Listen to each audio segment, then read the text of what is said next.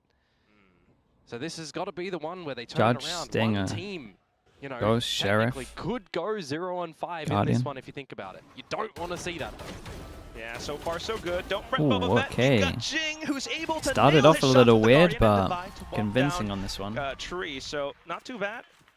Flawless round for PRX. Yep. Yeah, this looked Hitting nice. shots. Want to see all 10 players in the server be very sharp heavy mid today. shutdown as well. We kind of did see that at the beginning of their last series. Odin right? guy is Everybody was back, trying to get and the activated, bonus trying shots to should hit look a lot of alright. their shots. It came down to good rotations and some individual moments of brilliance. You know, I don't really see a world in which we don't get that here as well, right?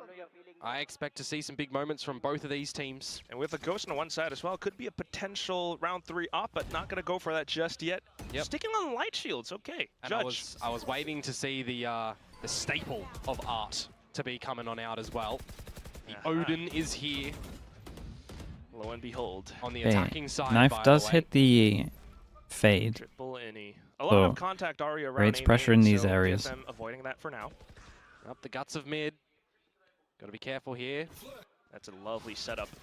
Prowler found as well. In for the shots. Just a little bit of damage. Yep, can't quite Yeah, I finish off mean, the a little prey, bit of damage to unfortunately. Forsaken, if anything. At the cost of a bit of util, you will force them back for the time being. Meanwhile, if you hadn't caught it just yet, a lot of this Vice util from Devi over at this B site. One Thorn at the front of A that'll start to get sniffed out by Art's stealth drone. But importantly, the sheer wall that is just keeping a good amount of comfortability for Devi in B main. Does have the Arc Rose set up as well, but currently got to watch out for Market. Well, who would win? The Judge or the Odin? Who bites the bullet first? It's going to be something.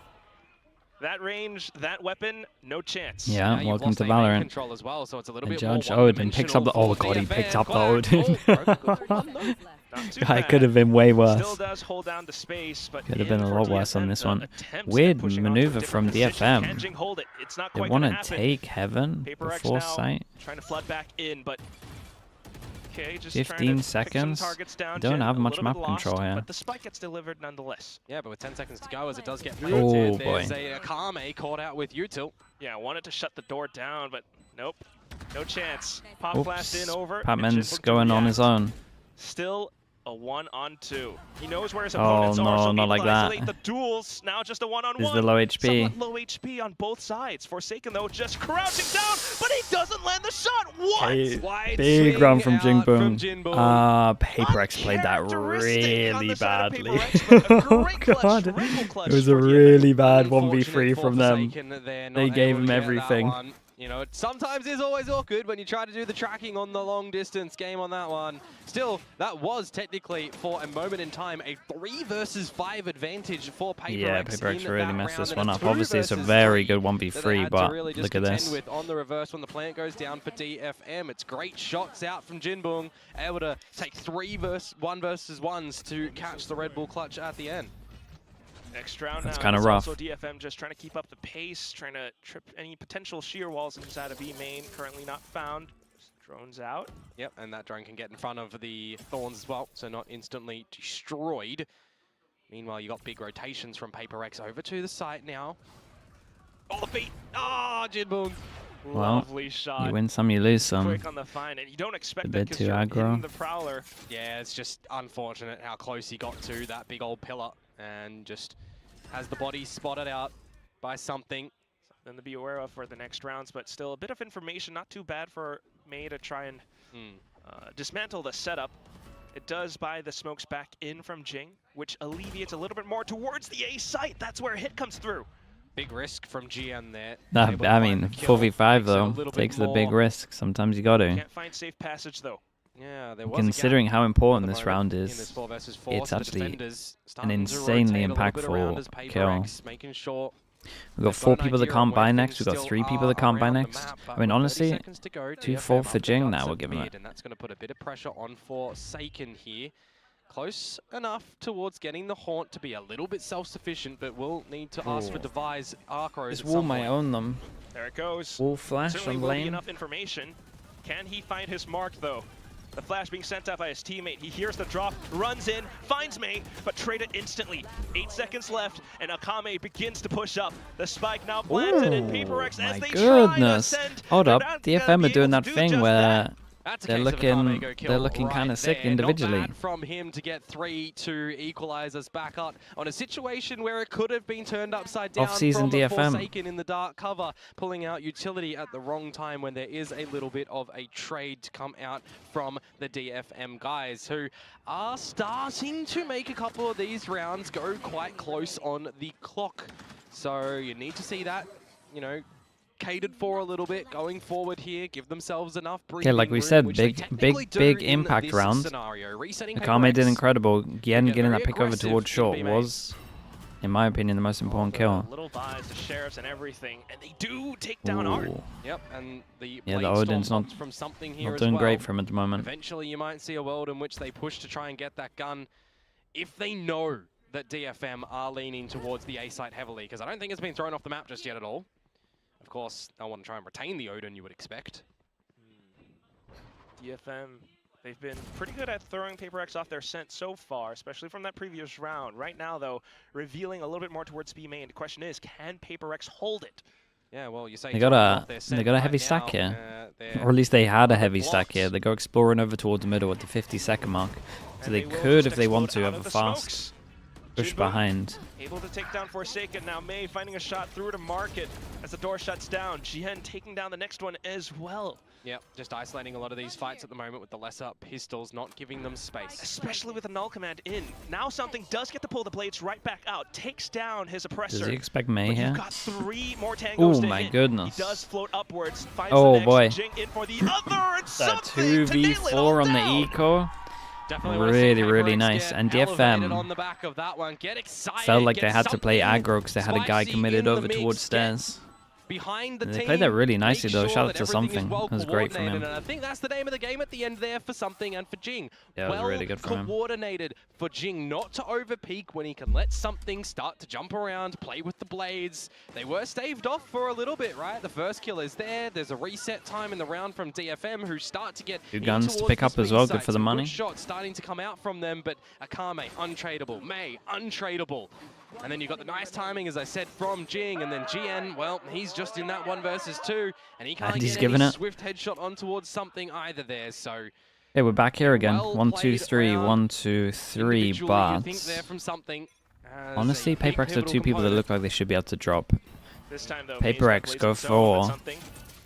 Very nice. Wait, this one's cool. It's like a 5-person commit of a Vision Strikers with a smoke updraft up to make sure that you pull the crosshair. Meanwhile, GN, Cosmic Divide when the plant goes down if they need. Just trying to get into good enough position to send it over. There it is. Pop flash out. Their ults were pretty rough when we watched them last week. Waiting for the coordinated push to go through, but you also have the tail this one, it looked a lot better. I feel like the timing could be a little bit better, but at least they're like using the Prowler and waiting for everyone. Successful sweeping retake against DFM. Yeah, DFM don't have their floaties ready to be able to float above water there, unfortunately. 4 members surviving from PRX in that one. A good coordinated retake as well. Pretty rapid to have all of the members there. Why'd you always reference Vision Strikers?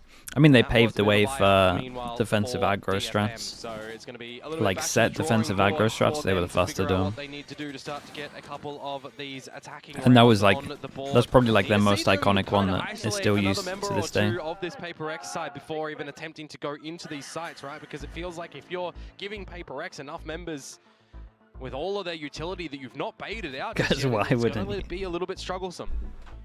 There's also that. It's kind of name of the game on Descent as well, but right now, I mean, getting a little bit tricky to even maneuver across the map when PRX are pushing out against you in certain moments.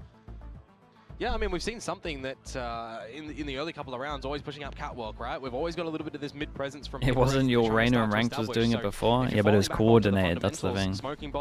Your Reina and Ranked is just running it down on its own. This is like coordinated stuff. On the side of DFM, so you might look to see them, try and use some of the Fade utility, some of the Teo utility, for example, to formulate an idea on where they are properly. Because you need to see DFM just set themselves up a nice advantage in the early stages. Very much so. PRX might be back, is what I'm seeing in chat. Let's see. Awesome down to an eco. I mean, it's a great start. They've had good starts before, though. Speaking about with the op, not so lovely so far. In the blaming chat now, dude. I didn't say it. I'm just reading what's in chat. You can't be angry at me. Right on the nose there, Komodo, but we'll see how this round gets piloted. DFM currently trying to take more mid control, but they also do have a bit of mid presence coming up from PRX around a short. They have forced them off. Wait, did we just try and get a kill through smoke with a Fade Eye against an eco and then not overcommit when we didn't get the chance to get a kill? Holy. You didn't even jump in front of it as Art that time. He's just missed the shield spot. Yikes. And then is heard and is deleted. Yeah, I know that tone. Whenever you get that way, Komodo, someone must have messed up crucially. And this time it was Art. Good punish from something, but oh my god, that's an absolute shot, by the way. They're hitting shots. Dude plays anti-flash as well. Oh my god, that's so unlucky, dude. Everything was incredible until the aim was slightly off. Striking right back in. Jing at least will be able to hold down a main, which allows him to then pivot back into sight around the smokes. Bit of a survival one. He spots out the barrel and goes in for the simple honestly, I was impressed with the eco. Jinbung did great. Good damage though from them, right? Armor, 3 guns out of them. Keep the economy kind of low. DFM start to get there. That could have gone the other way. If Jing loses that one-on-one engagement, it does not work out well. That's one of the other things as well, just allowing him to have that autonomy to go for these plays. Yeah. Starting to look like the Jing of old, even though he's on a different agent. Gotta put away this operator as well. Something, if he's able to, hold lines free of charge, it could be good. Trap plays around the A main choke though, and DFM will win that successfully. If they want to continue towards this A side though, yeah, it's going to be that operator for something. Did PRX get the information though? Yeah, in 5% over towards A, but it looks like they're going to default around. Ooh, and they have suppressed. Did Fish 123 pave the way for anything? Genuine question. We inspired a whole region by being people that weren't good at the game. Oh, we did. A couple of investigative shots, and PRX scrounge back in towards Cubby. They do have a lovely setup here. If it does come down into it, the C's will snag onto a couple Good players. answer, it's true. Continue to peek on through, and there it is. Forsaken will cool them off with a couple of bullets. Patman as well. And that's the spike down on the ground. Something spots out May. And Jinbung. Honestly, we did actually do some stuff. Like our Boombot stuff was good. We were the first to use Jet. We were the first to use Neon. And we did actually do some good stuff. Amount of information on how many we're the first to use the changed Viper. Show people how it works. On the back of getting seized, and it looks too clinical from PRX to just give the free haircuts. Shaving a haircut. Who is we? Chat. Why are you saying it like I wasn't on the team? I made the team. One at a time, and then it's Patman's time to go in. I mentioned the What are you trying to argue? Just enabling something to point and click at a single angle, and the team is watching all the other angles that your opponents could possibly come from. More often than not, he's going to be good for it. Carried by Ardis, that's true. PRX continues to. You can tell from his streams he's the real brains of the operation. He's the guy coming up with all the strats. If you're going to invest in Alchemans here as well, you're going to see a little bit of fall on back from Devi to make sure that the utility is still available. Now he's actually going to get caught in the mix, so the plant can look to go down for DFM. And you'd expect Patman to rip his on the return. Cosmic Divide in front of PRX as well. Big luck. This is a hard retake. They got too many ults. Patman's KO is like everything. Ooh, Armageddon just buys even more time. Yeah, and there's an Alchemist for Patman as well, so PRX are all in. You gotta keep going. This pulse is sick, so far, but so good. Pop flash off towards the side, and with the bullets being fired over, they know where Kame he did is. great to get one. Now Davai finding May as well. Still a pretty good plant. Does he want to use fades all into this? Well. Stuck inside of one. He's trying to keep himself inside the cellar. The salvo's doing a bit of work. Okay, nicely handled though. Capitalizing at the Very, very nice that they made so. I mean, they're actually getting value off of their ults.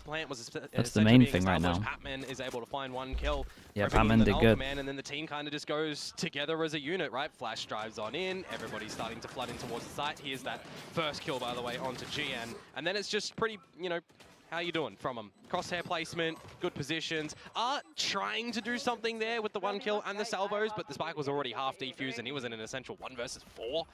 Going to be pretty difficult to come away with a situation like that. And remember, there was a timeout already invested for DFM, and that has not converted your gun rounds afterward. Certainly not. Would have imagined that's what that timeout was for, but PRX being able to receive them kindly. And yeah. Ooh. Arc Rose peak, and Davai takes down May. Yeah, once upon a time, May, the player that you always look towards on DFM's side, fallen down a little bit out of this round. The counter jet in something, gonna miss a shot, but remember, every time it's a 4v5, Gen just swings. Gen's just like, oh what, I'm allowed to go for kills? And just start swinging everyone. Control and information over the map, but DFM will reaggress once again. Jing does have from the shadows to get to the back of this side if needed, which actually he just rips right there, so normal things do. Yeah, that's nice though, he creates the pressure like he is back at B. And then in theory, there is definitely IGLs right now that would be calling to go over towards A. Fatal goes in, it doesn't hit anyone, so they now know that it was a fake one.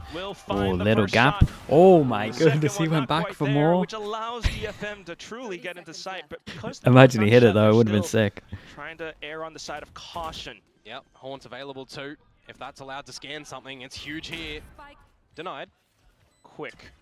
Jinbo now to hold down the sight lines, and he's gonna he's playing great though. He's winning majority of their rounds, really. And they will pick themselves up a third round. Yeah, there was a little bit of hungriness from PRX in that one surrounding that B site too as well, right? Where Davai goes into main. Yes, he's lucky enough to be able to get this first kill here, which I thought he might actually die because he maybe has second-guessed himself, and then some A main pushing, more pushing. This win or go home though. This is like must win for both teams. Re-aggressive back on that operator line in a 3 versus 2 advantage there. So these are the things that you do start to look to balance out potentially. If you go for a risk, you get the kill, you know, it's a great reward. If you don't, well, you give your opponents a bit of an opportunity to win the round, and it is the latter there for DFM. Now looking to salvage. Okay, expecting some kind of push. Everyone's staying far back. Make it a 5-7 half. We got good ults on. For now, still dude, good ults on PRX. They're down to put a nice score here. Something has a second up, but surely they anticipate. Full info over towards A. But you do have Forsaken attempting to thread the needle. Yep. Got a lot of members of DFM here ready to explode out into the site. Oh my goodness. But unfortunately Forsaken Forsaken, you had ult. 86 for now. It is a 1-for-1 trade. PRX fully aware that there is an entire squad inside of B main. Yep. Still there as well. 0 point to confirm the information. You give a little bit of reset time on. I do see this a little bit with PRX, where like they'll have good info somewhere, and then they'll do something else around the map, but it's like, well, likelihood is there's a good amount of them there. It doesn't really make too much sense. Jing will be able to neutralize May for now. He's got to exterminate even more. Jing's looking real nice. Finds himself alone and cold. Good flash for him to get out as well. Nice round from Jing. Dude, he's fragging heavy. to shut it down. Yeah, as I said, I've always been impressed seeing Patman on this KO. I don't believe it's the agent that he's played the most of, but the way that he plays it and the way that he always communicates to the team exactly what util he wants to use and the timing on it to peak on the back of it. He's always been so quick on this initiative roll. 10 assists now. Yep, up on the 10 assists. I mean, sometimes it is easy enough to get them on the back of the 0 points, but it's the flashes that are working a treat a little for bit this of map. teamwork involved here as well, which is always good to see. Did think the Definitely original little trap push was... person for the 9-3 curse. Oh boy. Oh, they wanted to pinch over towards middle. It's that incredible flash. It's Akame this time, and he's got the Bladestorm. May trying to elevate himself in towards the B side possibly, but knows that he's got to watch out for the back. Arc throws out from Devi, finds some information. Just confirms it really. But for May to swipe right on by, right clicks in, something, looking for the angle, will find a little bit more. And May now, once again, being a huge obstacle against PRX. Something's low HP as well. 4? This pretty much would be a 4 in attack, and then they go to defense, but they don't have a sentinel, so they have to shut down middle relatively early, you would imagine. And it's going to be the 4th round on the board that DFM absolutely needed. It's a lovely flash. I mean, the KOs had some nice util on this. You know, starting to get some confidence, starting to get some repetition for them as well, right? Being shut down a lot, losing out on the trade game to PRX in a majority of those rounds. But is 4 going to be enough for the exchange, right? Going onto their defensive side, what do the protocols look like for them? 4 with no sentinel? I think it's probably not enough. That's where I'm at, but they can definitely fight really well on the mains. Much better. Certainly the coordination that everyone has been crying out for, but we're gonna need a lot more than that. This is only the first map of the series. Maybe a bit more pressure on the side for DFM, but they're currently keeping themselves in the fight. Yeah, well, I mean, if DFM win a pistol, then it could be pretty close. Too, right? Because they still can make playoffs. A lot for DFM. Pressure. If they win both of their players and the coaches can talk at halftime. Yeah, they can. Slight chance based on other results. I would still believe that they can get there, but you know, one of those things don't work out, and they are out, right? PRX though. Prodigy, what do you mean? 2 wins here against DFM and Global Esports next week, and they are in that 4th spot. What do you think about NRG? Right now, ah, there's some worrying stuff. Yeah, I mean, you got a team that's still looking to refine. They got to do a lot of work to beat Lev next week. Towards who they are, what are our roles, what are our players looking like coming into the 2025 season, right? The first change in quite a little bit for them too. So trying to turn a lot of these situations around now. We'll see how the pistol round shakes up. Yep. PRX grouped up together in towards the salvos to counter back. Ill timing spotted, interesting by the way, so no way to do the salvos. To be able to keep them contained in Can you not cover the same space that they did? PRX to then stagger themselves forward. Unless they're trying to get it for the jump up box. Smoked off though, so PRX now flooding over. Allows for Jinboom to find Gien's got to at least get... Oh my god. Huge oh my god. And he finds the triple. What? Oh man, those shots were insane, by the way. And the rest of DFM have already arrived. It was so fast. That's pretty pivotal from GN. I'm not gonna lie. We need to see this that was sick, really dude. Step up, who's having, you know, 1-1 on the pistols. Lackluster performance, some moments here and there. But that one, that's sharp from him. This first one, that's you know, insane. Scared, playing around the wow, the first 2 is so hard to hit. It's nice. Finds his timing off the little trade from Jinboom. So not they force them down to an eco. They get armor, which can tank the first shot of May's Marshall. See what this round does look like for DFM, if it can be of the flawless variety for them. One of the biggest things as well in this triple initiative. Should have channel points where you can reward to mute me. Yeah, but everyone would just spam it, so then I just don't talk for a whole game. That they can really send over as well. Yep. But means less traps, so PRX. It would just be. why is everyone typing nice? Well, then again, that's actually messed up. Devise setups as well, whilst a little bit impactful, were often not contended with by DFM. That timing's crazy. Oh my goodness. True, but for now, just looking for the firefight around the middle. PRX happy to give it to him. Yep. Nothing too much found. Just everything good recovery. And racked up by DFM. Yeah, so choosing to go on this Sentinel-less comp again, you know, as long as they're pretty heads up and they can play around sites, right? GN's going to be able to potentially even be a pseudo-Senti if you think about it. Jinbung's going to try his damnedest with the C's if he doesn't go for the trap plays with Art. 350k, not afraid to use it. You would have to make it expensive at least. Players that DFM just survived with, if any of the weapons are going to be of good value against the PRX, who have 2 players down with the lighter shield. Yeah, the bonus is nice. What do they got? We got Teo. Okay. Prowler. I like it though. Cost of a Prowler. I like it. Prowler goes in. They go for the combo. Drone to see if they've taken the space. Get enough and they haven't got much info. Like they literally only know there's a fade here. Fade, and now with the flash they know a KO's here. 100% sure. In reaction, they double flash or like flash off the wall over towards middle to peak. And PRX pick up the orb, create pressure over towards B main. How deep have PRX potentially got through mid? Well, not really at all. Yeah, as we could see, that Prowler over towards B would have probably been the one. The mid smoke though, yes, could inform DFM. So GN will conceal himself. Oh, it's a nice pause. Avoids the Prowler as well. PRX might not know this, which could be huge. Akame at least now to hold off towards the other wayside. Shot. Then for PRX to swing out. Dude, Yang did so much, by the way. Got a kill, but Forsaken down to 21 HP, which meant that was a one-shot. Spike down on the ground. Just Jing. Not quite able to retrieve. Oh boy, here we go. For Akame to put that final nail in. They get the upgrades. Really early read from DFM on what PRX actually want to do. Happy enough to give them control of B main and then getting some information up the guts of mid to ensure no money. They're up against ults. They got upgrades. Start to rotate over towards the A site. You've already got some information, right? Because the dark cover was put down. This is my fault. Mate, they haven't gone middle yet. Already rotated. They haven't gone deep middle. And then it's just a sheer strength in numbers for DFM. They almost had 3 players available for every single fight there. We might have messed up on Placha.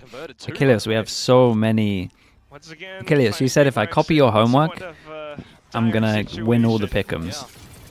If anything, it's been exactly like my other weeks where I can only get 2 out of 6. From getting straight away into the A side to buy some time for some rotations. You've got Art now closer that can use the salvos also for GN to hide inside of this Nebula, but he will get caught out by Forsaken. A slight opportunity for Forsaken to convert things around. Nightfall sent in, but close range, and Art will decimate with the Odin. Jing now swinging out. Holy, what a 1v1 this is. 1v1, Devi with just a stinger, looks to get the spike planted. Jinbung hopped over, concealed, stunned and flashed up as well. The C's not quite hitting the way that he wanted it to, and Devi will redeem himself with the stinger. Devi. Keeps him in it, really. Gets one gun upgrade as well. Chat, we definitely got to pay attention to this one, because even though they win the round, it's only with 1 person. So we got 4 people that can't buy next round. Getting dirty in towards it. That one's a little bit ambitious to just sacrifice your body and jump in towards the site. Thought as well, as soon as you he didn't flash himself this time. Let's go. That's messed up as well. You guys are really on it today. Anywhere around the site for your team to dance around, but no, not able to come out with that one. And now same. Wait, they did their strat back to them. Really far ahead, but some great assistive utility. Yeah, they must be doing the rounds in the practice. We got a fade. GN good for 1, but now you got a plant to come out from PRX. I wonder if they played them in practice and stole it. Wonder who came up with it first. Available, something to lurk. DFM looking quite aware as well. A C's to buy some time as Art gets suppressed down over by it's a nice bit of delay over towards site. Something has to win this duel. Does win the duel. Lurk finally springs out. Coming back in to assist his teammates around the site. PRX looking to shut down any entry from Oh my goodness, this is close as well. We'll end it. Another essential 1 versus 1 at the end there for the PRX squad, who do come out on top of that one. Back-to-back 1v1s. The play from DFM. really aggressive in towards the B main side of things and catching PRX off guard. They just did not expect that one to be super quick. Devi caught out, but as quick as what happened over at the B side happened, back towards the A side, and PRX are just in towards it, and able to get the spike plant down, look to try and establish some solid post plants, even recognizing a flank potential to come out as well there, right? So both teams having items in the round that they're looking pretty good on. But down to the execution at the end. Yeah. PRX one step ahead. Okay, Argo's armorless. You never quite know with this team, kind of like what Big Time was saying. That's it, isn't it? You never quite know for PRX if this will be the last round potentially in the map and a comeback happens. At least for now, they're the boaster. To conceal as much as possible. Smokes. It is the boaster. You're right. Flashes to. The problem is though, Mei is on the line. Do they use a Prowler from Forsaken to push him off, or Jing a Paranoia? I think it might be the latter with where Jing is playing from, but it's just going to be him setting up the smokes, and they do indeed use Flash the Prowler. Oh my goodness, who was that trying to shoot it? Bit of a ghost signal. Is it though? Slow down. Jing, Yes. Jing Boom. He must have tanked the flash as well, because he spent like 20 bullets to try to beat it, and then it didn't hit him. Or it didn't hit the. Oh my goodness. That will be the true ghost signal. A lot of delay on this. From Jing as well, but locked out again. Once again, yes. That was kind of sick though from DFM. Visor goes into the corner. And then they had Prowler, sorry, Teva, and the salvos. So they couldn't even get in. Don't know what exact utility is still going to be available. A little bit rudderless, looking for the direction. Oh no! But it's going to be more direction for the team DFM flash ends up being pretty sick though. Either way. Hold the off angle. Jing finds some space. With enough time, it's doable. For the spike to get planted. They got no util. The two players hold it down. Jinbun has double Prowler. So it comes down to a crucial positioning as well as the marksmanship. Jing smokes off heaven and tries to step himself forward into the smoke, but Mei, close range, will quickly dispatch of his opponent. Devi now to hold, but low HP, tries to sidestep, tries to set up a flash, pulling out utility. Ooh, but nice it that from Mei. Mei in with a shorty to bring a round up for DFM. Yeah, Devi already tagged up in the Yeah, duels, I mean, Jing went for a play. And that is going to be a successful retake to come through from DFM. I mean, PRX, they were locked out so much of that B site choke to try and get a flash double swing was cool. Done from DFM there, and just would have been better if they didn't team flash, but and the rest of the team I mean, settling fair down, play. not overcomplicating things, going in towards the retake. These are the moments in the map, you know, that can cause a little bit of frazzle for PRX. So they do have to make sure that doesn't phase them too hard. They don't get force them down to a low buy. They got something's knives though. More importantly, because this round here, they're up against a lot. party mix of a buy. Odin's out. Chance for something to go crazy with the knives, but Khan has to, doesn't he? Yeah. Have another one of these big rounds that Mei had, for example, over on the flip side that he's already had in the server as well, and he started off. He will get ahead. An instant dash in towards market. Mei still off to the other end. Oh my! For blades, and something wins the duel. But null command in, removing those blades. This poor guy back of sight. Well. So PRX continue to trudge forward.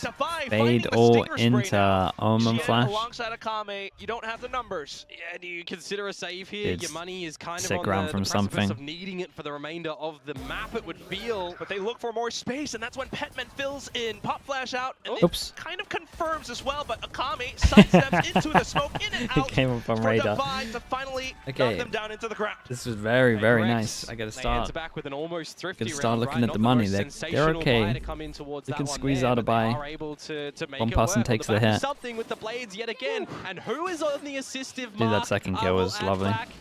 A good flash The second from kill was Batman. lovely, and the util was Again, nice.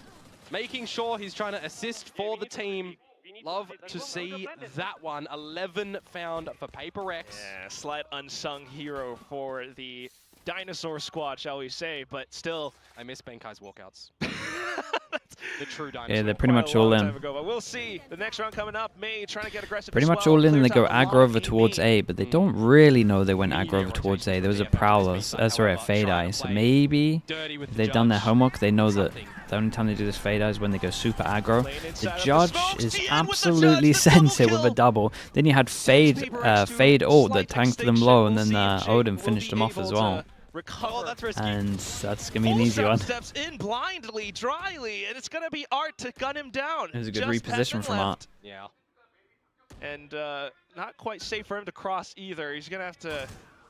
The Odin and the judge, yeah, it is. Impossible. This is Valorant. Minute left, so it's a lot. This is what we signed up for. Which is pretty much digs his grave for him. He will still swing out to isolate a couple more duels, though. Down to the final swing from Jinbong. If he found the right angle, maybe could have found Almost May in another 1v1. Yeah, you typed it and you were probably a little bit worried. Great work from DFM to start off technically in the kill feed regret. onto something. So making sure you're looking after that mid gap that you did leave open. That I gotta say from Jing as well. Like while I expect, I get that you're in a 2 versus 4. You want to try and find some timing and a gap back in towards the round. That's not the one that you try to look for. Whoa! Double. Double Odin? Double Odin? I don't know. They go for the same strat. There's no one here. Oh my goodness. That's nice though. I like Jinbong's haunts better. That's the second time that he's found a successful one. And they speed it up in reaction. Tail goes down. Something, sorry, Devi finds, no, Forsaken finds a corner, but they push middle and they know where to pre-aim. A little bit lost. Petman will continue to push up front. God, it's so fast-paced, man. Dude, what? Down. A lot more space and timing now, but for GN just to hold the angle. Yeah, it's GN, so sensational work to come it's out so from fast. Finding some good timing at the stairs as well onto something when he got in towards the market. Just ill timing for like the something on that round. And now the tail jumped down middle. We're starting to knock on the door of a tied scoreline, aren't we? Jing getting caught out by the haunt. And then everyone trying to just get into this B site. You're starting to see Patman really step up in a round. His aim's looking good. He's also mechanical ability. But GN stepping up when needed, right? Dude, it felt like a long spree without having a timeout. By the wayside on this DFM squad, this stage. Back in that well, match from kickoff as well, Jin was one of those players who stepped up so much so that that Pearl went the way that it did. I wanna know, why have we got Pearl as the deciding between these two when Fracture was an option? Perhaps that's something that that's true.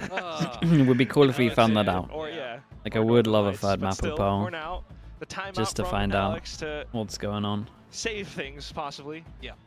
Well, you need to, right? Because you're at that teetering point. If this round goes DFM's way, momentum starts to shift their favor. You know, you've got a little bit of missing components in terms of abilities or shields potentially, albeit guns. The DFM praise requests, dude, I just complimented them. I said that it was a nice tail I did with the push through middle. Right? Light shields nearly across the board. What do you guys want from me? You're nowhere near. Blades back again for something. You have an ult command for Patman if you start to gain favor somewhere on the map. Remove your opponent's abilities and make those duels a little bit better for you. Also quite tricky for now. Bit of B main info gathering. Yeah, just playing a bit of a spread default as DFM. Look to use a couple of. Now I'm self-conscious about everything I say. Timings around this it's your guys' fault. Find if mid's clear, if B's clear, if A main's clear. You've done the middle a good service at the moment. And B main as well. Why is people typing good again? A little bit towards this A site. What's going on here? Would be correct in doing so. Arriving right on time. PRX though, lacking information. Okay, but they didn't re-clear B. They have to know they're going into a 3-stack. That'd be ill-advised though. The salvos will stall them. And you do have Akame hiding inside of the smokes once again. Guys, you gotta re-clear B when you know they went aggro. Well. Just left down to Jing. Alongside Devi, will spot out the first player. And then goes off a bit of a tear. Jin though trading right back. Devi now down into it 1-on-2. He's low HP again. 38 HP though. Spike might have been retrieved, but you've got huge obstacles right in front of you. As long as the DFM members here in main Jinbong Damon, thank you so much for the tier 1. Thank you for the 24 months as well. Thank you. I'll try my best. 15 seconds. Devi slow creeps Thank you for the 2 years, bro. Off to the generator side, but he has to get the spike down, and that's when DFM will swing to tie up the score. Let's look at their money. Oh said, boy. You know, it's going to be one of these times in the map where PRX cannot afford to kind of lose it, right? It's 3 in a row from DFM to push us into all rounds of regulation now for this map. And that dry contact play to just rip the null command up short, you do not have I think they're forcing on 3-1. Clearing the nebulas. They go in dry, and we've seen such succession in Pacific these last, week of play, with players dancing around smokes, inside smokes, really just finding multi-kill. Okay, low buy. It's happened a lot not the of force. They times were now. going for the force, a couple of them. Go for the low buy. What ults do we have here? Oh, that's good ults. Okay, last time they did the ult over towards B in terms of the Visor. But this one, I mean, and it does look like DFM are preparing for the same thing this time. Instead of stopping them in the choke, they were going to try and reactively go behind over towards middle. Reminiscent of the succession that they were getting against DRX with going in for those. They cleared a good amount of it, realized they're not Spectacular that much over towards B, especially with no pressure here in terms of sound cues. The knife is incredible. Attempt to clear with the Prowler this time, but it's all too easily read by Akame. Simple sprays, and he finds the first. Salvos as well! He dodges him. Okay, gets across, but you still got to think about someone Oh, it's a really good ult. of the Nebula. Oh, it hits 3. Steel Garden, but there's the shorty on the other end! But the Stinger's quack, the Stinger's quick trade. Rifle picked up. You want to get close, you want to kiss him.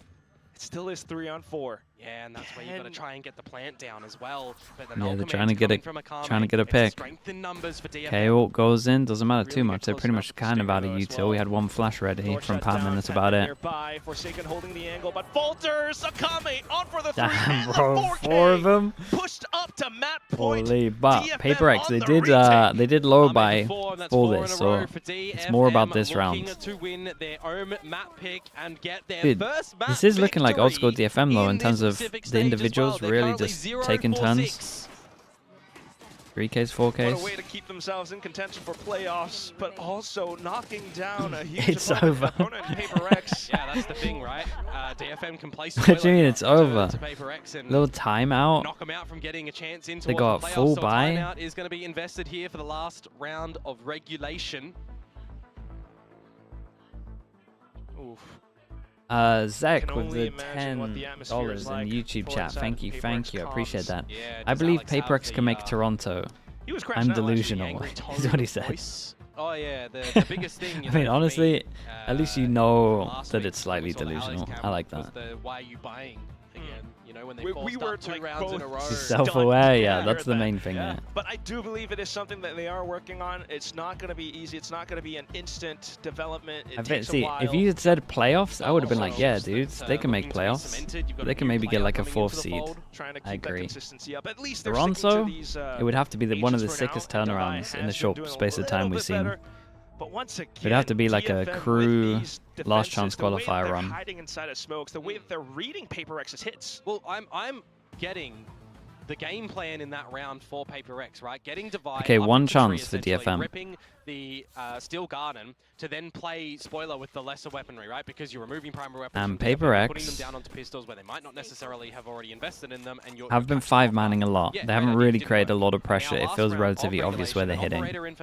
Doesn't look like that one's going to change as they go for the fast set strat, what they used to be known for, really. Omen ult goes over towards Heaven, didn't want to stick it. I confirms that the side is clear. Flash to help give through just in case anyone took a timing through door. Suppressive fire, and PRX. And that's a lot of low HPs, and Forsaken, there's no way he's going to survive here. No way, he gets out of there with an Odin spam. Everyone's going to play on site because we go Astra ult and we go Astra ult close. Play for it, the firefight on the site. Still though, May in for the snappy flick, and every single player has been taken down. Jing and Divide though, oh my still god. fighting, still going for that last oh god, it's what a 1v1 this is. Overtime 1v1, and Jinbong has the haunt. Jing avoids it for now, but off to the whoa, what happened? Oh no. 90-degree, oh no, right what side, happened? And it closes out the map. Oh man, that was crazy. It was a 2v5 at one point, brings it down to a 1v1. He's just scraped his mouse across the whole mouse pad there to try and find just the how did he get the kill? To land on the face. I thought he was done for. Roughie for PRX that they get so many quick kills back in that round in that scrap okay. battle. But DFM take the first map. Again, happy. It's been a while since we've seen them on Ascent. 1-0 victory and claim their first map. Dude, I kind of want to see a replay of the unbelievably close. It of how he didn't get happened, the kill. But nonetheless, for Jinbong and the entire might have to wait DFM for the squad to be able to string those rounds together at the end of that second half. I don't think they're going to show it. A couple of great moments and recognition components from them as well, and for PRX just not able to start to roll on this attacking side. Okay, Jal, let's see. Let's look at the highlights at the end here. We see DFM it felt pretty rough. The utility to stall them out of B main, to expect something to come up through market and kind of not give him a fight in that area. The allocation and adjustments that DFM started to come up with around round number 18, right, where they started to really bring that defensive side online. One goes back to PRX, but then from there on out, it's just flawless. You have those crunch plays as well. You can't forget Mei alongside Jinbong. I mean, it has to be said, PRX is attacking looking somewhat weak. Yeah, but for me, Jien is the component that really stepped dude, this up on pistol this was map. sick. He started to find himself in the server in this one. You can't just see DFM be, you know, the Mei show, or sometimes, you know, the Akame show stepping up there as well. It feels like this is a team that's missed a good playing field across the board more often than not, right? And this time, we actually had the team together. They were on the same page. Well, could this be DFM truly coming together, or will PRX truly fall by the wayside? We'll have to toss it back over onto our desk to break all of that down. Oh, it looks, I don't know, we still saw the same angle. Guys, didn't look great. I do not like it's good the to looks get him of in this that as a PRX situation fan, though. But for DFM, wow, what an amazing comeback. How many times were they able to win that round, even though the odds were stacked against them, just because of so many clutch plays? But where have I seen this happen before? DFM winning the first map, even though it was very, very close. Where have I seen this happen before? Yeah, I mean, last time Did these the two VOD teams upload it? played, DFM won map 1 in incredibly close fashion and then went on to dominate map 2. So are we going to see a similar script? Paper thin, what do you know that we don't know? Have you been sat in scrims all week? Like, where are these predictions coming from? But they're looking rock solid right now. He's been doing this for a while, so back we'll in a give him little some bit, credit there. I mean, that was a very tight map.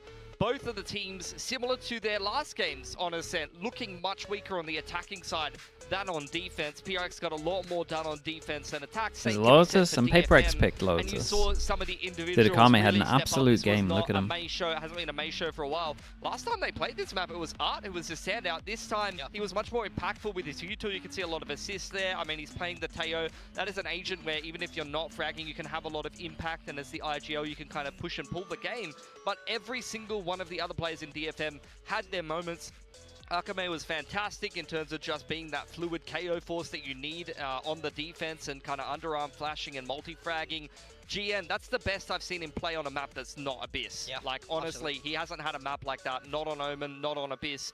He was a solid anchor on the defense, and you have to give it to Jinbong as well. Jinbong had so many impact rounds. Yeah, every time there was a close round, Jinbong would 3K or would a clutch. To be fair, I feel all players in this map had their moments. They all had rounds where they, you know, popped off and really, really stood out. But you know, we have some of rounds, of course, which we'll pull up in just a bit, which had some amazing plays, but I just got to hand it to DFM with how well they're able to read PRX at this point. Yeah, I think these rounds are all examples of when you play a util heavy style, when you play so many inits on Ascent, what kind of situations you can end up in. This is a lovely short trap to counter how much DFM were playing contact heavy in towards the mid to late round. You had something on the A line and PRX just pulled that apart, but DFM had so many set plays and so many tricks. You see the util exchange. This is what map control looks like in the current meta with Teo and with this init heavy style. You see the push and pull for B main control. DFM, they take B main early on, push the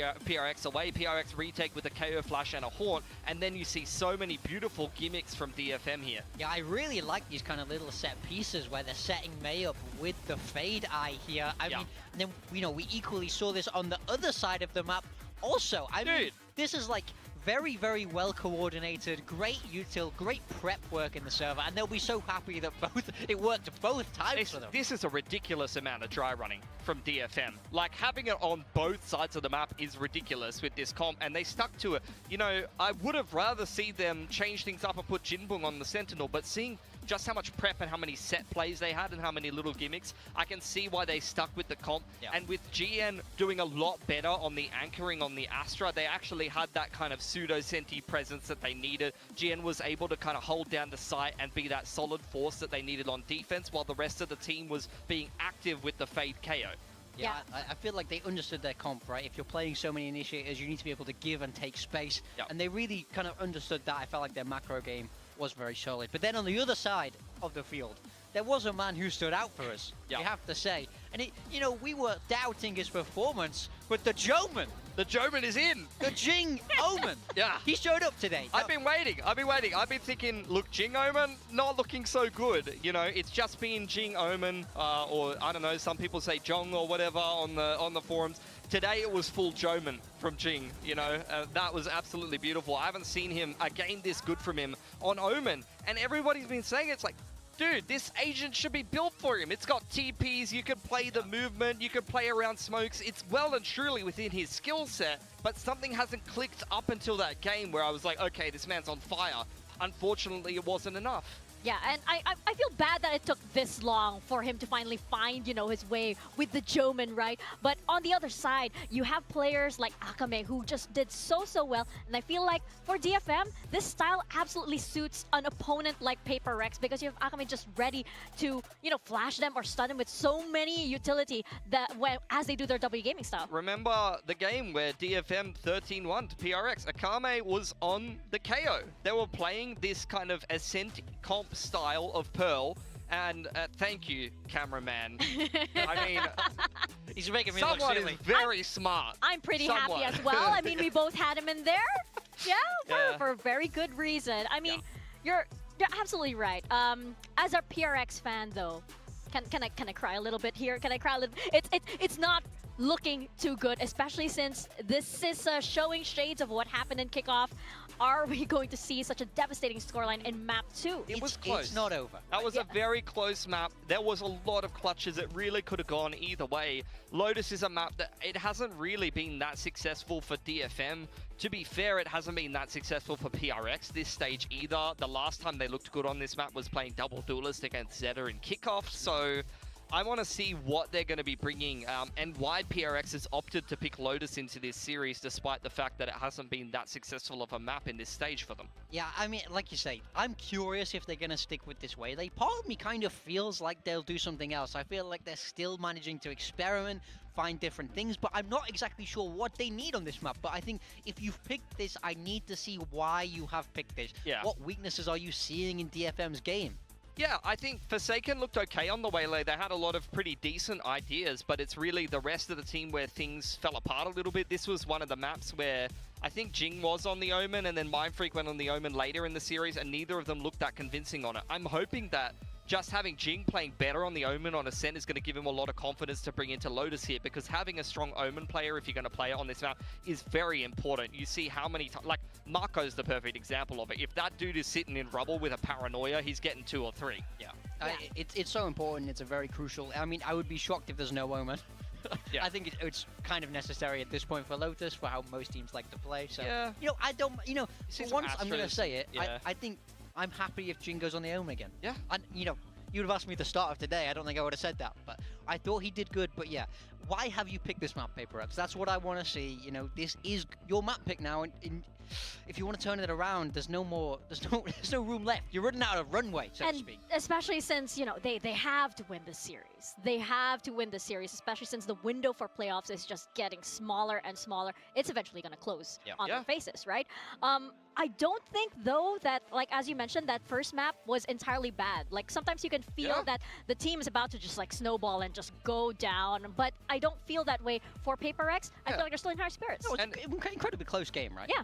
It was. There was a couple of those, like, PRX-esque mistakes, like that one of those Jinbun clutches where he was just getting 1v1s on short, for example, and Patman just flash himself outdoor without anyone to trade. That was a perfect example of it. But for the most part, I didn't get a sense that either of the teams were making huge misplays. They were both playing pretty well. They both really want to get off the bottom of the board in the group here.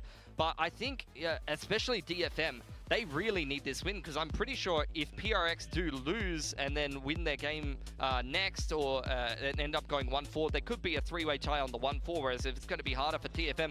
Looking at the comps, though, For DFM here, we are going to see Mei on the Neon, and you're going to get Breach and Teo with the Viper. This is very common at the moment. It's a very played out style that you see a lot, but it is a little bit of a change. They used to run Viper and Raze, so they've changed up a couple of roles here.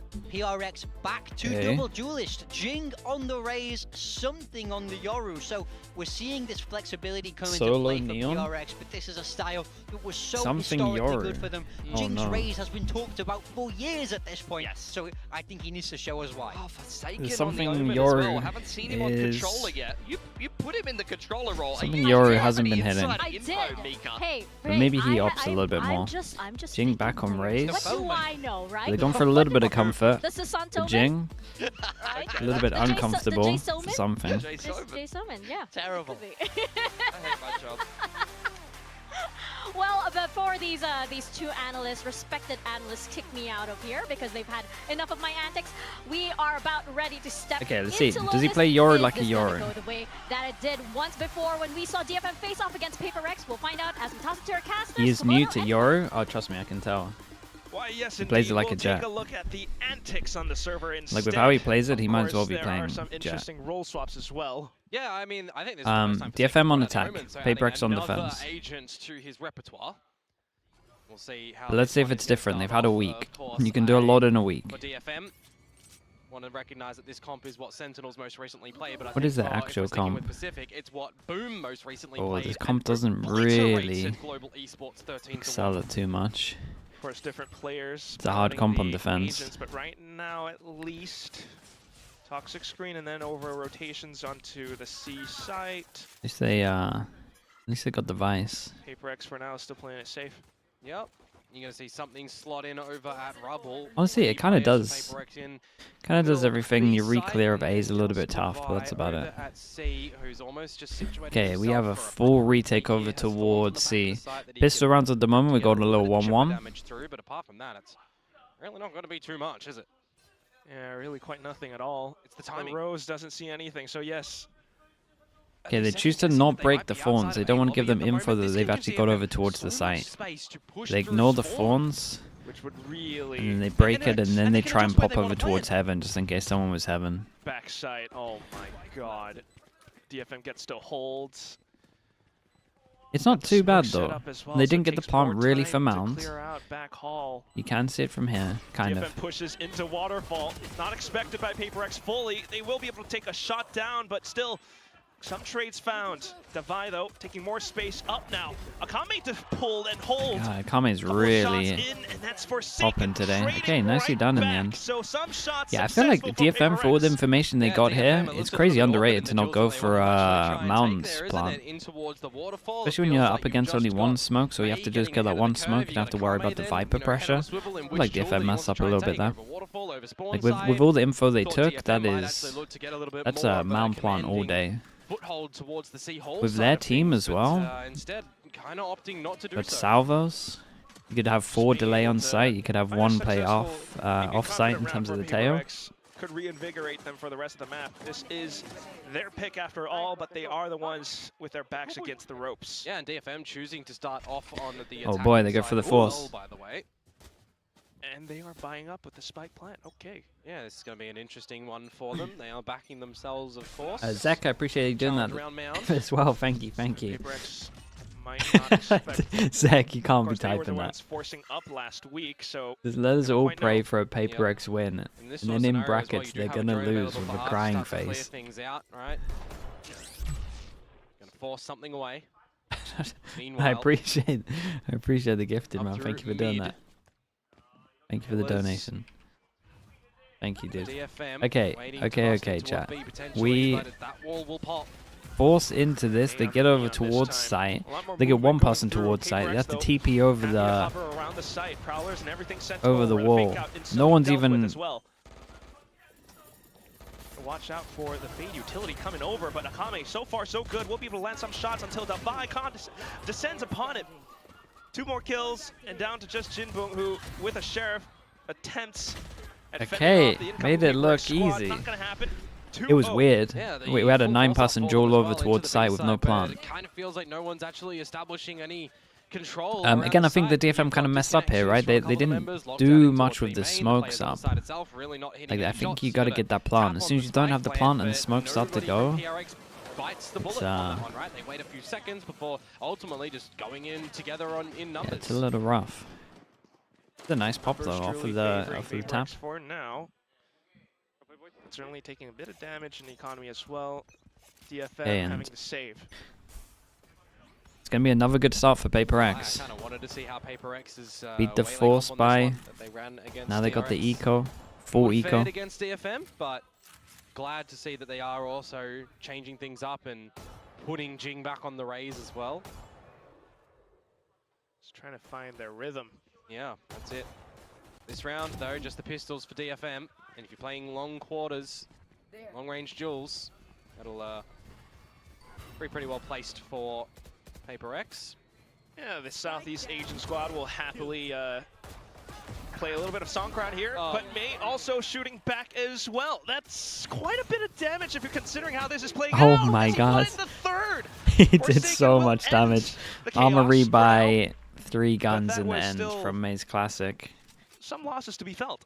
Yeah, it makes them play with their economy a little bit more here and have to really dip and reinvest. But I mean, your 3. Okay, they got a Yoru ult though. Yoru ult on defense can retake one of the sites easy. Look to see them use it for a retake if they need to, or if you really want to get aggressive of PRX and get down and dirty in towards these duels, you can try and utilize it a little bit earlier on as well for the team to be set up. The mechanics on the guy. He actually found the dink at the end as well. So yeah, they can definitely leave C site. And PRX 4 aggro over towards here. Ooh, hold up, we're using the Yoru like a Yoru? Oh my goodness. We'll pass an aggro. We don't have the Yoru staying here. We've got the Omen staying here, and they fast TP over towards C, so they got 2 for the instant reaction, 2 over towards B. Wait, they might have sussed it. That sheer wall that is in a problematic position to try and bait out as DFM. You're not running a Yoru, for example. Yeah, dude, we get the re-clear as well when you got the TP over towards C to get info if he wants. He actually has a TP to get out of this ult. Not too bad, but PRX needs to rack up in they spot 2, they want to go for a crunch. Okay, that ult was a bit too much, but I'm so glad we didn't get something's POV for that. Have an idea for DFM on where they want to potentially end this one. It was good until it wasn't. Basically, is what I'll say. Like it was really good until he committed to the ult. Like the info grab would have been good. They could have left 1 here. They could have gone for a 2-2. Then they did that PRX thing where they saw 2 and they're like, well, maybe we just go for him. Will go in to spray down the first, and with a drive-by, he backpedals and takes down Akame as well. Steel Garden to rip. You want guns? Okay. No. Oh my goodness, it got him as well. Dude, he didn't get the warning. Trying to establish a plan here as well. 10 seconds. He thought he was safe. To them if they want to. Sure enough, but still, Patman trying to deny. The Hunt will spot out his target, but okay, Jim. Got scammed. Slip aside. Oh god. Damn, nicely done. Divide, big round. The day the Caped Crusader arrives. Yeah, I mean that's big from Divide to be able to just kind of I'll tell you what though. And catch 2 of them in the spray. They used the Yoru well until they committed to the ult. Like that's it's actual improvement. Like their default actually made sense with the oh Jesus. It was honestly it was worse than I thought it was. Kind of works out for DFM. 2 versus 3 scenario recovered for PRX as they continue this flawless run. Not getting reset, but the until the commit of the ult, it was actually a good default.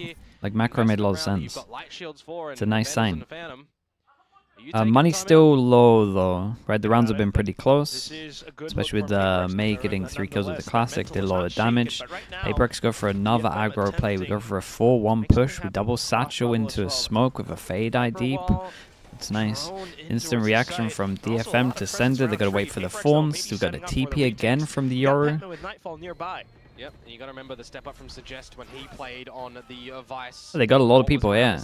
They can descend this. So this time, Divide not going to be able to really have fade or Omen flash. And it allows for PRX to slip in. Ah, this is nice though. With the body shots, and you got Jing this is nice. showstopper as well. Kami now stunned and trapped inside a tree. He just damn, we're kind of showing off with this flash as well. Wait, the Yori's actually looking like really good. Great tunes coming out from them in that round as well. Flawless in nature to come away with a 5th round on the board. DFM. Please stop. Hey, I'm just saying what I see. This was nice. About on the last map, right? Finding a player here or there was what PRX kind of were missing out on a little bit. You know, pull apart a couple of these pieces, make things easier for yourselves. If you're going into these 5v5 situations and PRX are getting an idea on where they need to rotate towards, the back of course, something being able to do so quite quickly. Okay, they go for the same strat because no one saw it earlier. The TP across though might wreck Jing. Yeah, that's the TP across I was speaking about. They pop all Omen flash back to take this. Do they force? Surely they don't force into sight. Great little initiative play from Patman there, but Omen all over towards A is a good Omen all. Do they create so much pressure on the map? Yeah, do you consider at this point in time that that's a bait on it, or that it's actually real? Gonna think better of going too deep, so he's gonna send the drone to do so. Now he's got Jinbong here to assist him.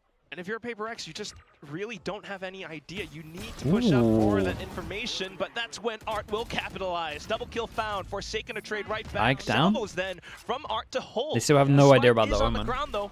Oh, but Patman well, pushing out where needed to. Art for a trade. Art on for a potential ace here, and the timing from May is gorgeous. It was still slipping the net. I mean, I liked what DFM did, right? Trying to catch PRX. PRX just go for the same play because they feel like no one was close enough to see the play, so they went for it again, wanting to see if they would do a similar reaction. And so that means that, I liked the Omen ult though. The Omen ult was really good from DFM. It made so much pressure around the map. First loss on the map for PRX. It happens through. Dude, Odin guy without an Odin gets 3. Art, the Ibaraki ninja, being able to slip into the site. We got 1, 2, 3 people that can't buy next. Something gets the op out. It does meet its mark. Jinbong getting taken down. And he spotted another with the jump spot. The smoke screens over towards the A side of things either, so you're going to have to invest some smokes from GN if you want to try and get over here. Okay, but it's still really good info. He saw 2 as well. Open for the taking for DFM. Question mark created for DFM. Be able to find that one and recognize that because jump spotting the whole time over towards C. The likes of Device setting up some util over here. Seen a couple of different members set up for some bait plays as well, but they'll start to piece something together a little bit. Attempting to at least, but with the option. Okay, drone goes over towards C. As soon as they take C, we prowl towards B as well. And then we know that we've got early B, so that we can have a rotate freed up. No true idea. The information not accurate. Yeah, I mean, we saw the importance of 10-10 having an operator, right? May tries to take a timing because the prowler went out and saw nothing. Side steps as well. Now it's just an attempt at a mid-round play in towards the B site. Something in with a shorty. Once again with the op as well. He will find the next player to hit. And very, very nice. They force him down to another eco. Straight up reset. Yeah, it looks a lot more coordinated from PRX as well. No, it does. I mean, it looks like a drilled team that knows how to play a Yoru, which we haven't seen from them. A great shot. The wall goes down, pretty pivotal for the shot to come out from something, and then it's just together, right? He's playing with Jing in this position. This gives me hope for his ability, and the rest of the team is just watching the other angles. Gives me hope for his Pearl Yoru. Micro plus macro in a bunch of those engagements. A lot of that PRX would need a lot more of for now. Just making some presence known, but also TP away. Divide, somewhat undetected, but May will slide over. Good shot, but still the trade's found by DFM. That is a big miss. As well. Tail ult goes in. Dude, every ult goes in. DFM all in onto the eco. They have picked up a gun. It's a 4v4. They know they did a little bit of damage. This is pretty much it, by the way. If they lose this round, it's done. That is nuts. They got a molly with the ult as well. Okay, nicely done. Well, they went all in, but they get rewarded with it. in thrifty fashion too, just getting in. Yeah, they picked up a lot of guns. 3 upgrades. Divide down for the count after 1, and the fact that you're able to establish a pit doesn't really give time for PRX to try and get back in there as well. Viper tail. Trying to get in very quick. I get the idea. You don't want to allow your opponents to get set up, to go for the plant, right? You want to catch them when they might be a little bit lesser, especially when they got the lesser weaponry too. But, well, it doesn't matter in that scenario, does it?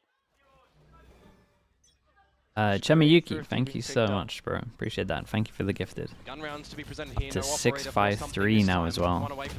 Drift. Madness, mate. Thank you so much, dude. Appreciate you. Again, taking a little bit of damage earlier on. Of course, the decay in effect too. Okay, I go over towards A. Where are we at with the money? 1, 2, 3, 4 that can't buy next. Dude, with the eco and the pickup of the 3 guns, their money's so good. DFM could make a pretty decent run back of this half if they win this round. Caught by himself in an untradeable position. Does make quite a bit of noise as he does so, though. So something getting a little bit more curious now, and he will bite the bait. Great trade, great info. Actually really heads up to go in for that trade quickly. Smoke now, or even the wall popping up creates so much pressure. Don't push into here. Don't push into here. Okay. Just listening for the wall. We're all good.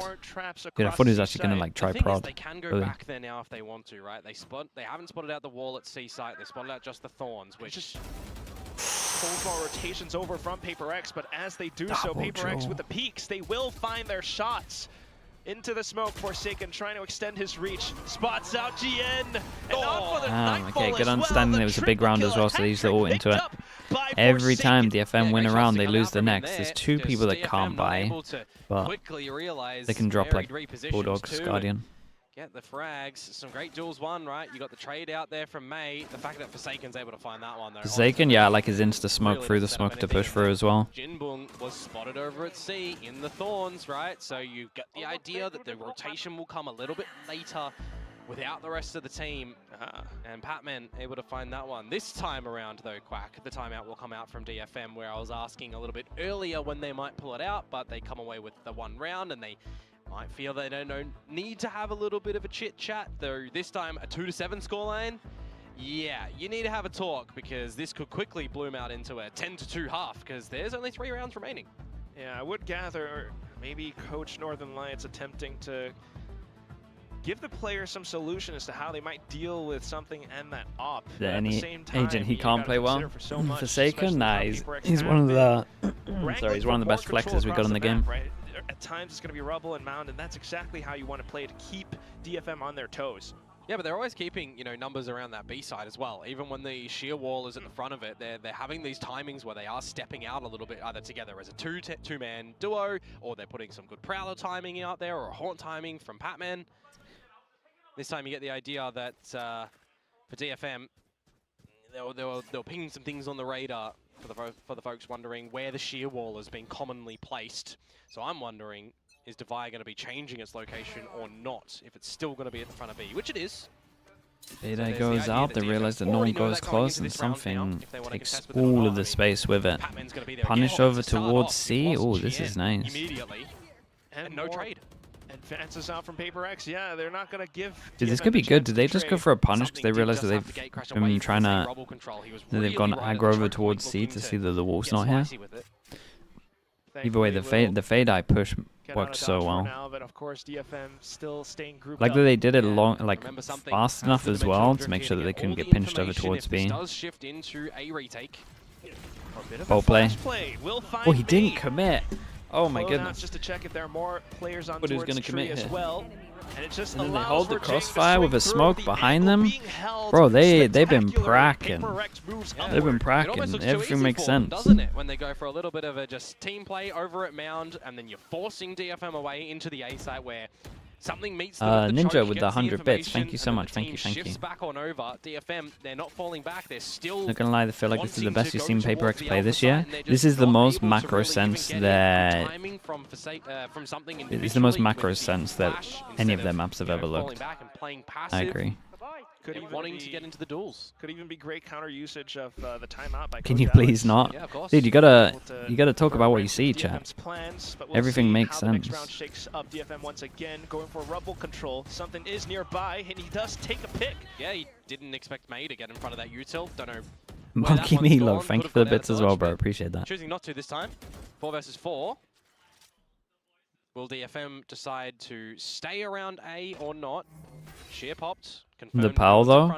Yeah, but does this not give you faith that their Pearl's gonna look nice? Look what they're playing a Yoru like a Yoru. That was like their main thing. And then all they have to do is make sure they don't mess up their ult rounds, which is super easy as well. It doesn't give you faith? Ah, dude, this gives me so much faith. They have no idea. He hears the paranoia. And Forsaken's got incredible timing on this. He has a great opportunity. Look at the trigger discipline now. Goes for the first and in for the next burst. You got the paranoia as well as the Prowler out from the other Locked side them as well. in. Omen flashed for the swing. Off his incoming invaders. Ooh, look at him go. Tearing forward, just completely look ripping at him DFM go. asunder. And the thing is, for Forsaken there, in that moment in time, he does not overplay his hand as well, right? He spots out the planter, lets him go, wants more kills, but when he finds them, he blinds them afterwards. Lets the team get invested as well, right? A lot of time in the histories, you would see some, you know, big W gaming moments from PRX, overplaying their hands, potentially overheating. But look at how he methodically just plays around it and then has to play with the team, right? Patman as well. Good C's. They're stuck in. No, yeah, they're using util to help each other out. No way DFM are getting out of that. It looks exactly good. What you would need from the Southeast Asian squad. Next round coming up. It's a huge pop flash for a bit of rebel control. Contested though quickly, and also the From the Shadows instantly spotted by Jing. Yeah, I think if they do this strat with the Omen, they can't have the wall up. May down as well, real low. DFM trying to scuffle their way out of this one, but it's not quite going to happen easily. The overdrive is popped, but he is. The play, I honestly, I don't mind the Omen ult here, but you got to have that wall up. You can't have the freedom to feel like you can sit in this area to cancel it. Speaking of Omen ults, Forsaken might have gone a little bit too much there. He didn't have info on the 2. Real deep here. Oh, Divino traces his crosshair cross, and that's okay, dude, 10? Just a leapfrog forward. PRX to end the first half in a 10-2 fashion. Yeah, I mean, I don't want to be too reactive, but this was. I think this is the best PRX defense I've seen this year. They actually used their comp well. You know, managed to bring something back, to bring it into a workable half in the end. We need to just see, you know, almost a new look to DFM though, it feels like, on this exchange, right? Because PRX has just given themselves so much space to come back from missed opportunities. That one's fine. Chat, the half's over. You can talk about the half now. It's fine. The half won't get us. It's done. They look good. Never quite want to count DFM out either. Both teams finding themselves quite so at the bottom of the group, but trying to put one foot ahead of the other. Yeah, for sure. This map picked by PRX, for those might have not known yet or joined us in the middle of this one, certainly feels like they had an idea of why they wanted to pick it. Also the gun show. And Global beat PRX next week. Depends on the maps. Because if PRX are actually looking like this, they're probably not going to win those. 0-on-3, they needed to hit the server. Well, I'm sure they're doing that. It might be map dependent. For now, at least. Monkey Meatloaf, thanks so much for the Prime, bro. I appreciate the 7 months.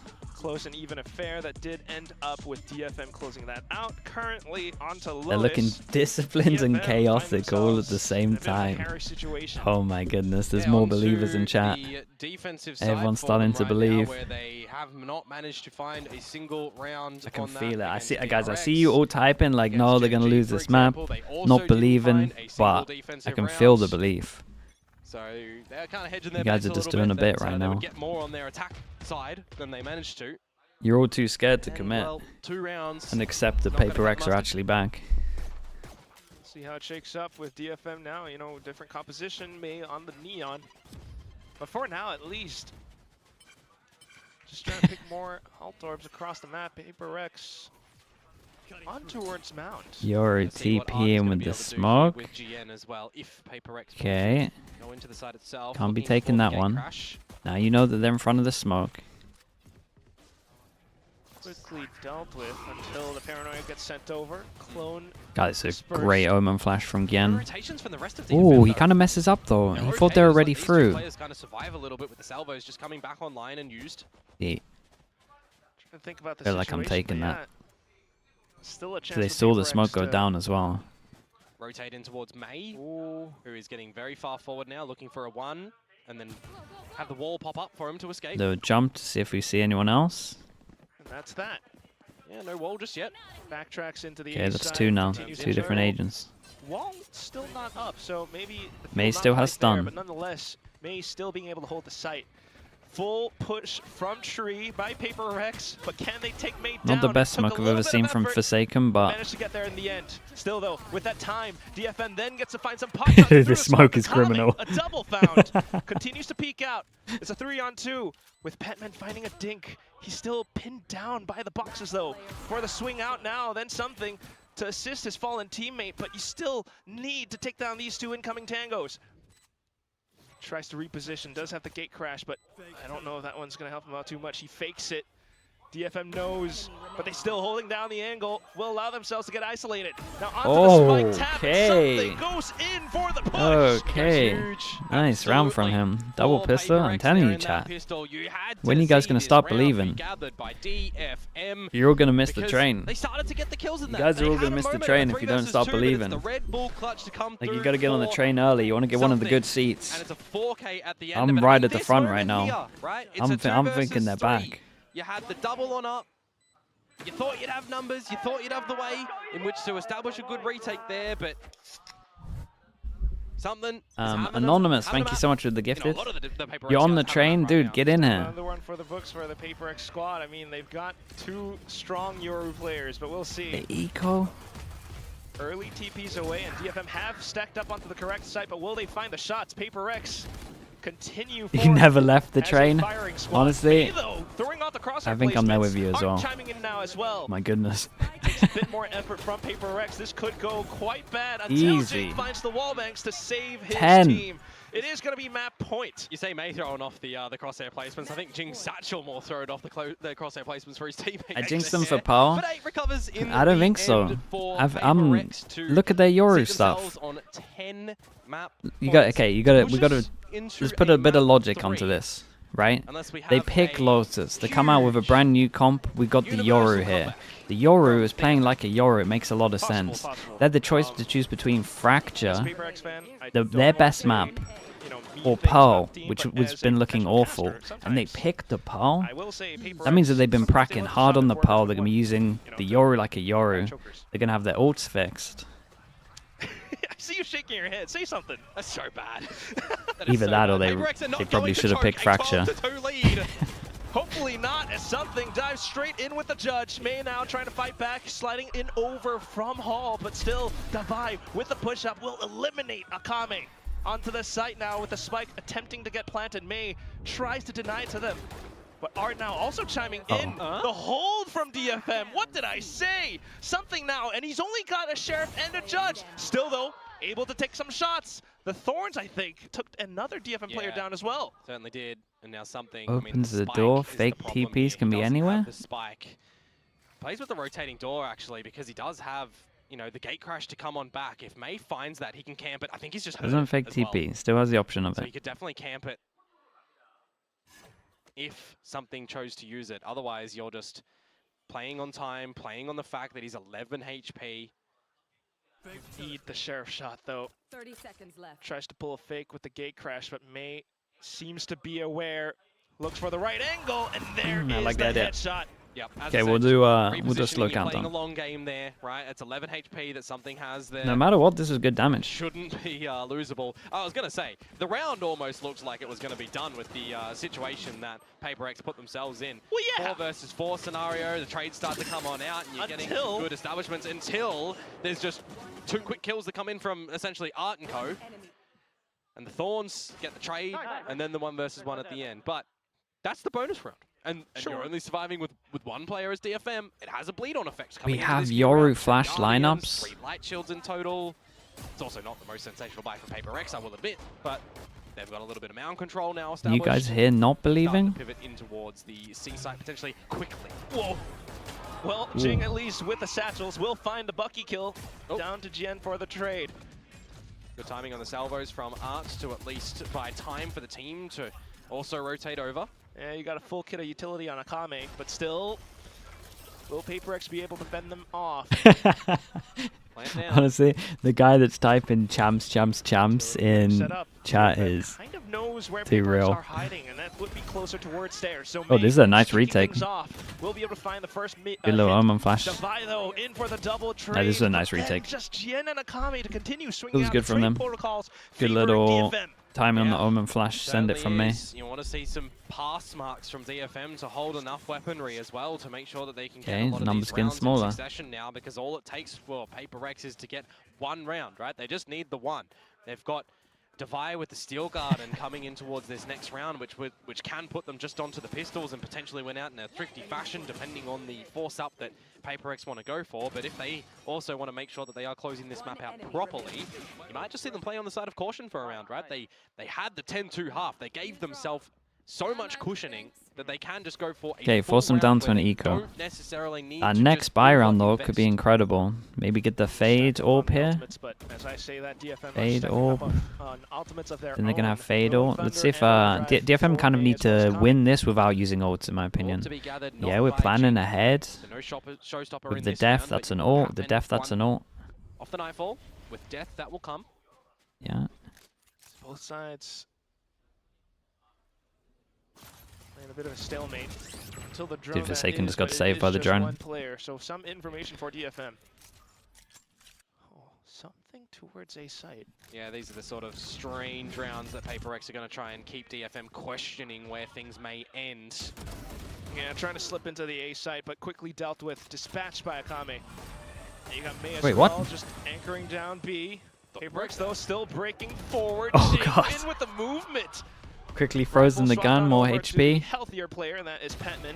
Jinbung though still wait, Jin got here with the ult. I think he saw him. Okay, saw him. Forsaken slips in, but ultimately it's the spike on the ground. Jinbung has held the angle. Forsaken, I don't think he's going to be able to get the spike here. Yeah, I'm not sure what Jin can do as well. He's getting converged upon, and that's now just down to Forsaken. Hello. They're holding it. He goes for the wide swing.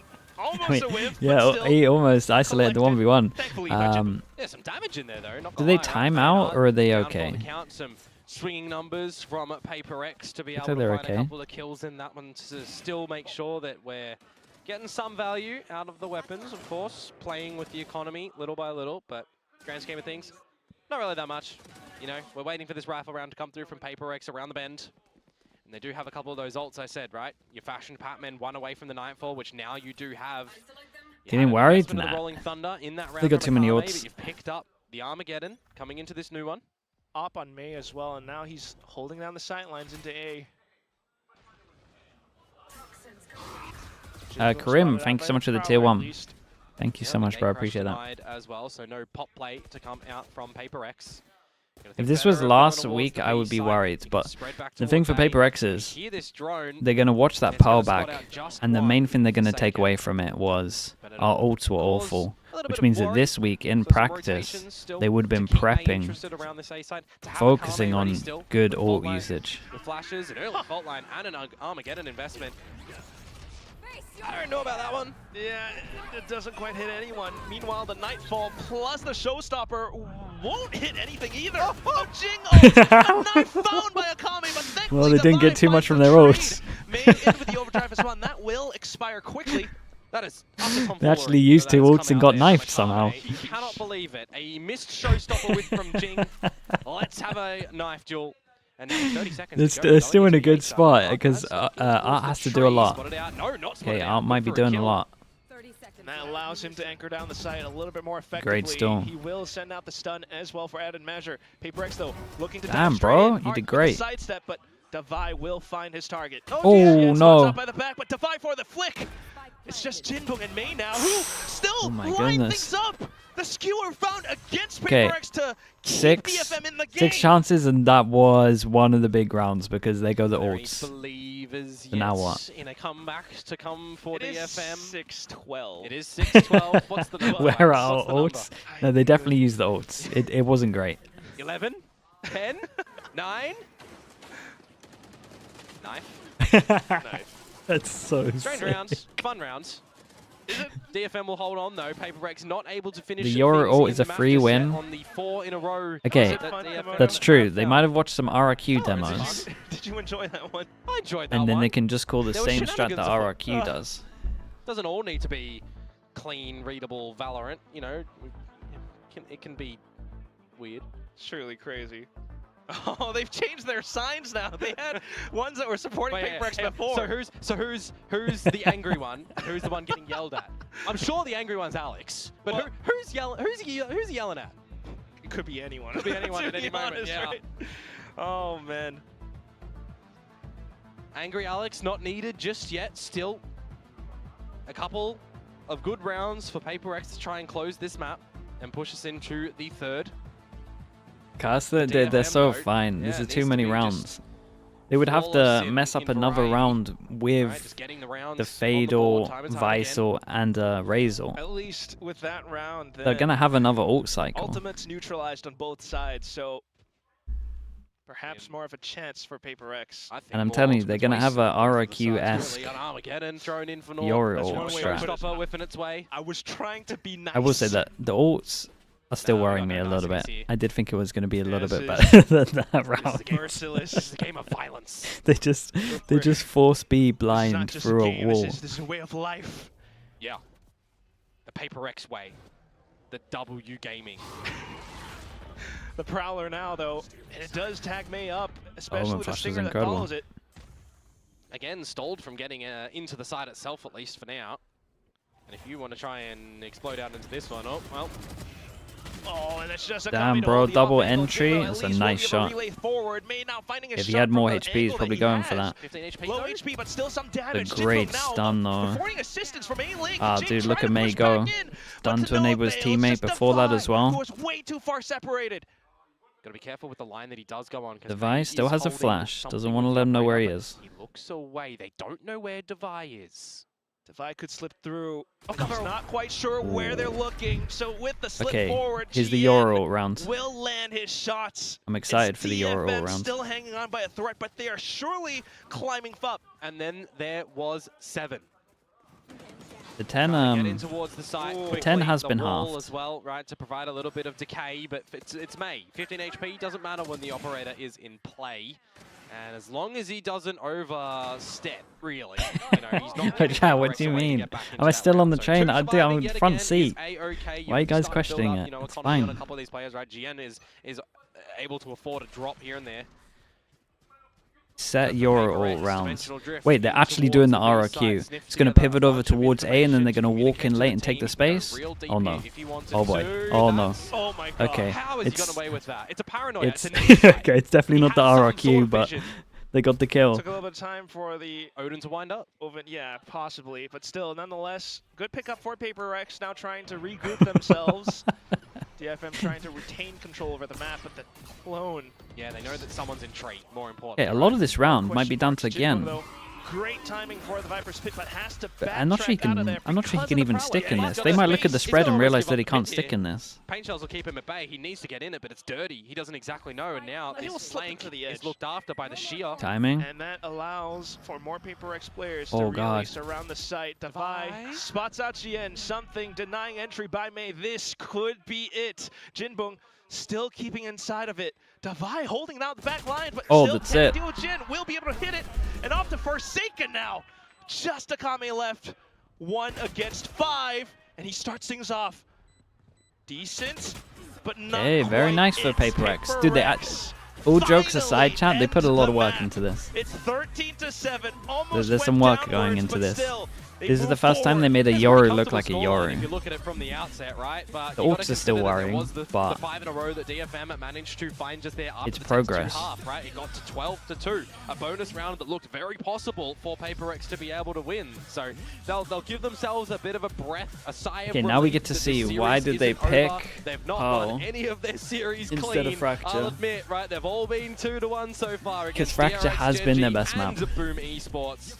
And now, of course, they are looking to but win. for sure, DFM probably wouldn't have prepped this map. I would say that much. Have the dream of playoffs continue. I don't know. It feels like it's a dream. There's a slight chance that it could be reality, but they could also wake up and realize that this is just a bit of a nightmare. We'll see what happens.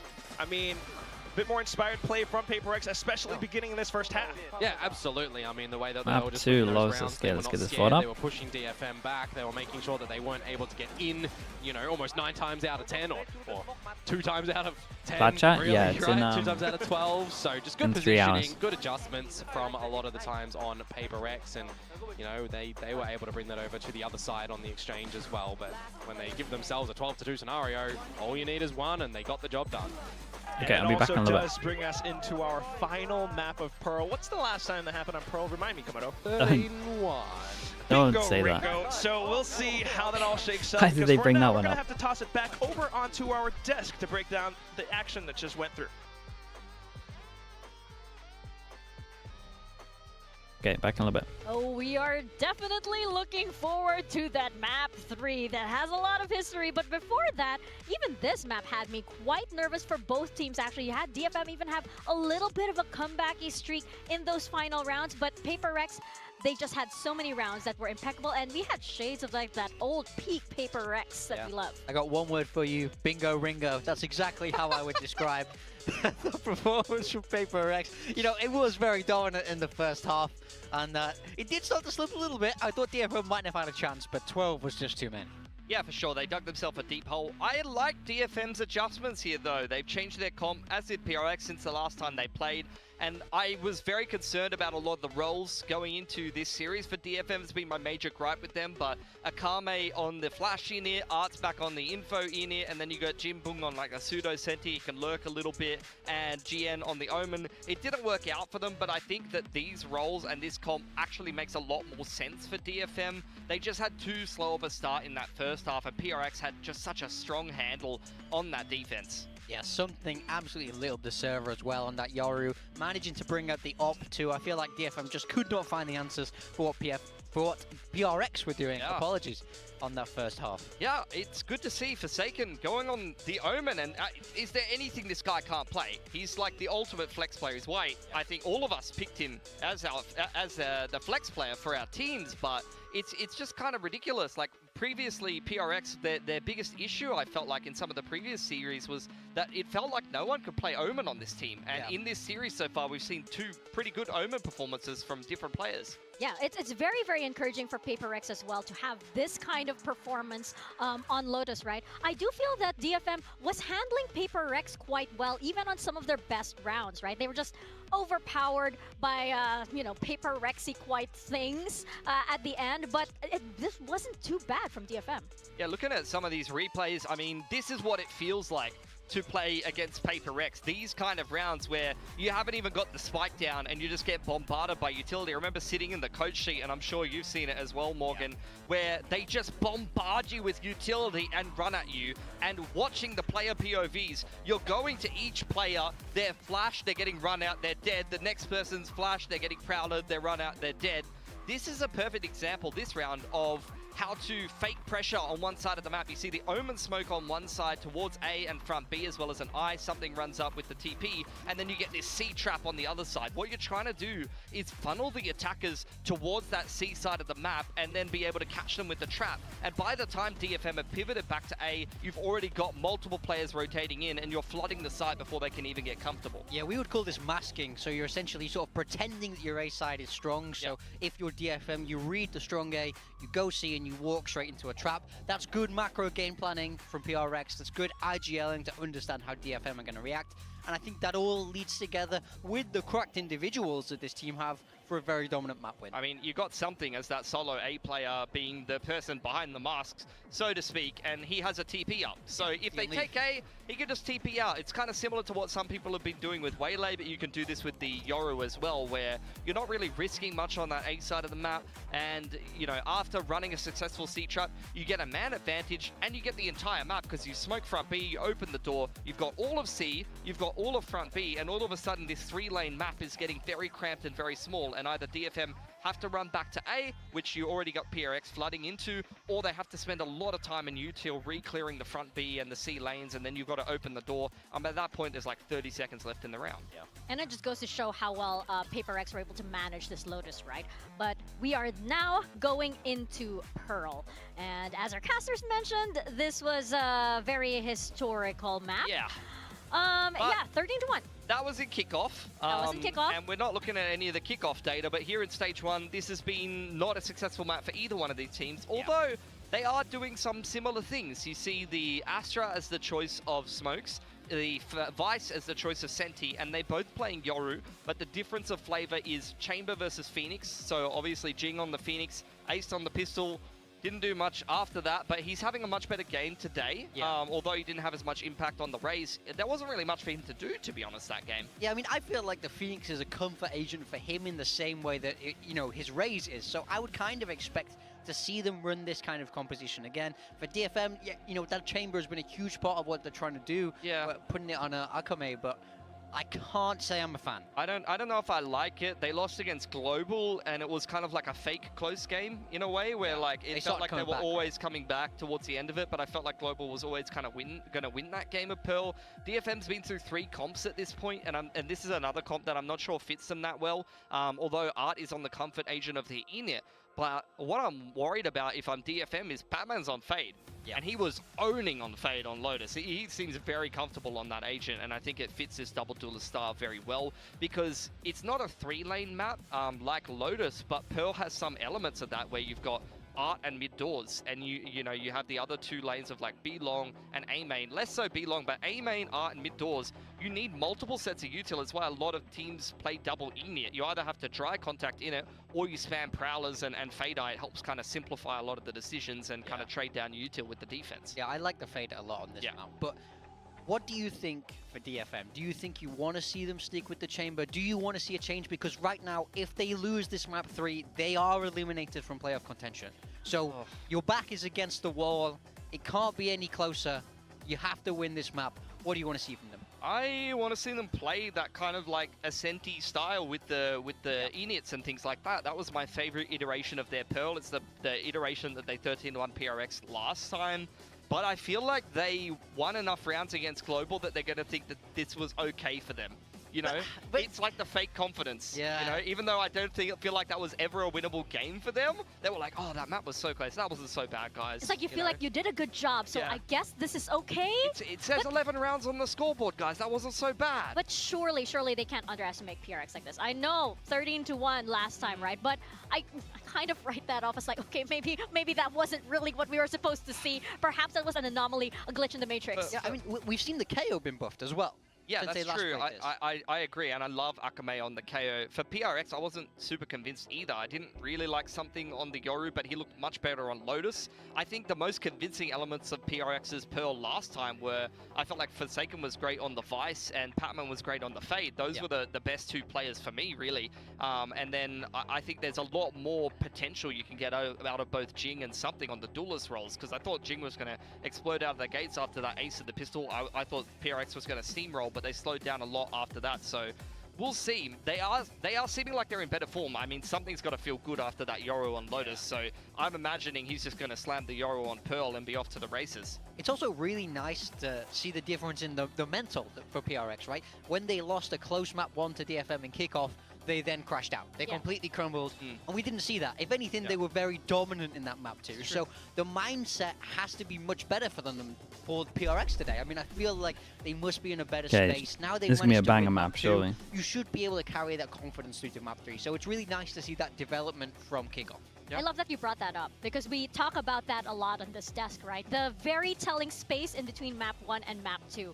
And the fact that they were able to bring like that full PRX-y style back into Lotus. Let's do a quick history reminder. We have to do a little history reminder, because this was the last time they played Pearl against DFM. That.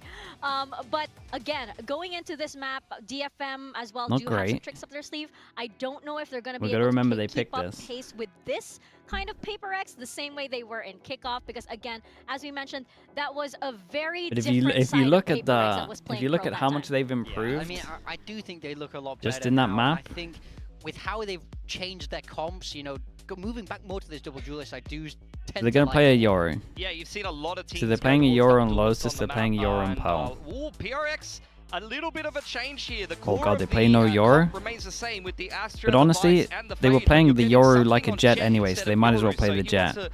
They're up against, oh no, but they're up against a Chamber Vice comp and they got no... They got no Yoru. Oh, they might actually struggle. We're still seeing this Chamber come out from Akame.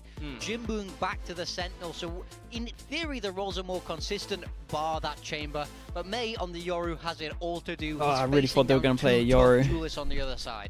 Obviously the Jet's good and something can take over if he gets a on Pearl, we're gonna see an op, who takes but this I think they're gonna have a rough time on attack here. They're gonna default over towards B and somehow break that wall. Thank you very much, Mika, Big Time, and Pilsky. Well, this is it. It's do or die. It's time to rewrite Okay, looking at the comps, I'm history, thinking chart the course forward, and take maybe they Destiny should have picked both Fracture. hands. PRX and DFM both find themselves at That's this where I'm leaning a juncture, little the bit. final map Am I still on the of train? Yeah, we might as well be. Yeah, I mean, No, I'm who still is not on gonna the be train. They able to picked it take for a the reason. four-seed slot PRX out on of this attack, group? DFM on We defense. will I do wait think to that this see, comp of course. is really good against Number this 2 comp. going PRX's way, map number 1. That's my over issue at the moment. I think Sentinels DFM for have a great comp here DFM. for this. Close map, we'll admit. New map here.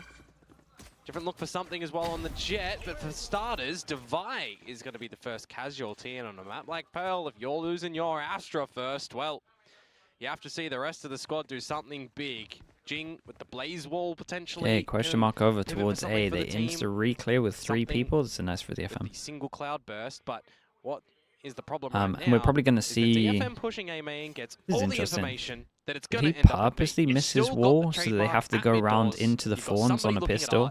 And then when they go at the back here, they eat a flash and then you swing? They're in their heads, and PRX right well, now, there goes the flash. unless they're able to play with this number and truly overwhelm the site, it's going to be a bit of a tough story to write. Yeah, and as I said, playing with the Blaze Wall as well, you know, that's a way you can get in, but you haven't tripped the shear yet. 40 seconds as well, so at some point, something's got to give. Petman at least will try, but Akame, 2 more Headhunter kills. And now possibly more as well, as Forsaken just waltzes forward, bites the dust, and it's just Petman. And then May behind. Okay, very, very nice from Akame. DFM It's a cool little setup from DFM, honestly, and the pistol to do your wall like this. Great shots as well, right? Does worry me that you can duel over it, but you just don't go heaven. That is the one player in that scenario that feels really hard done by. They're not at the front of the pack. They're almost at the back of the pack. Why me moment?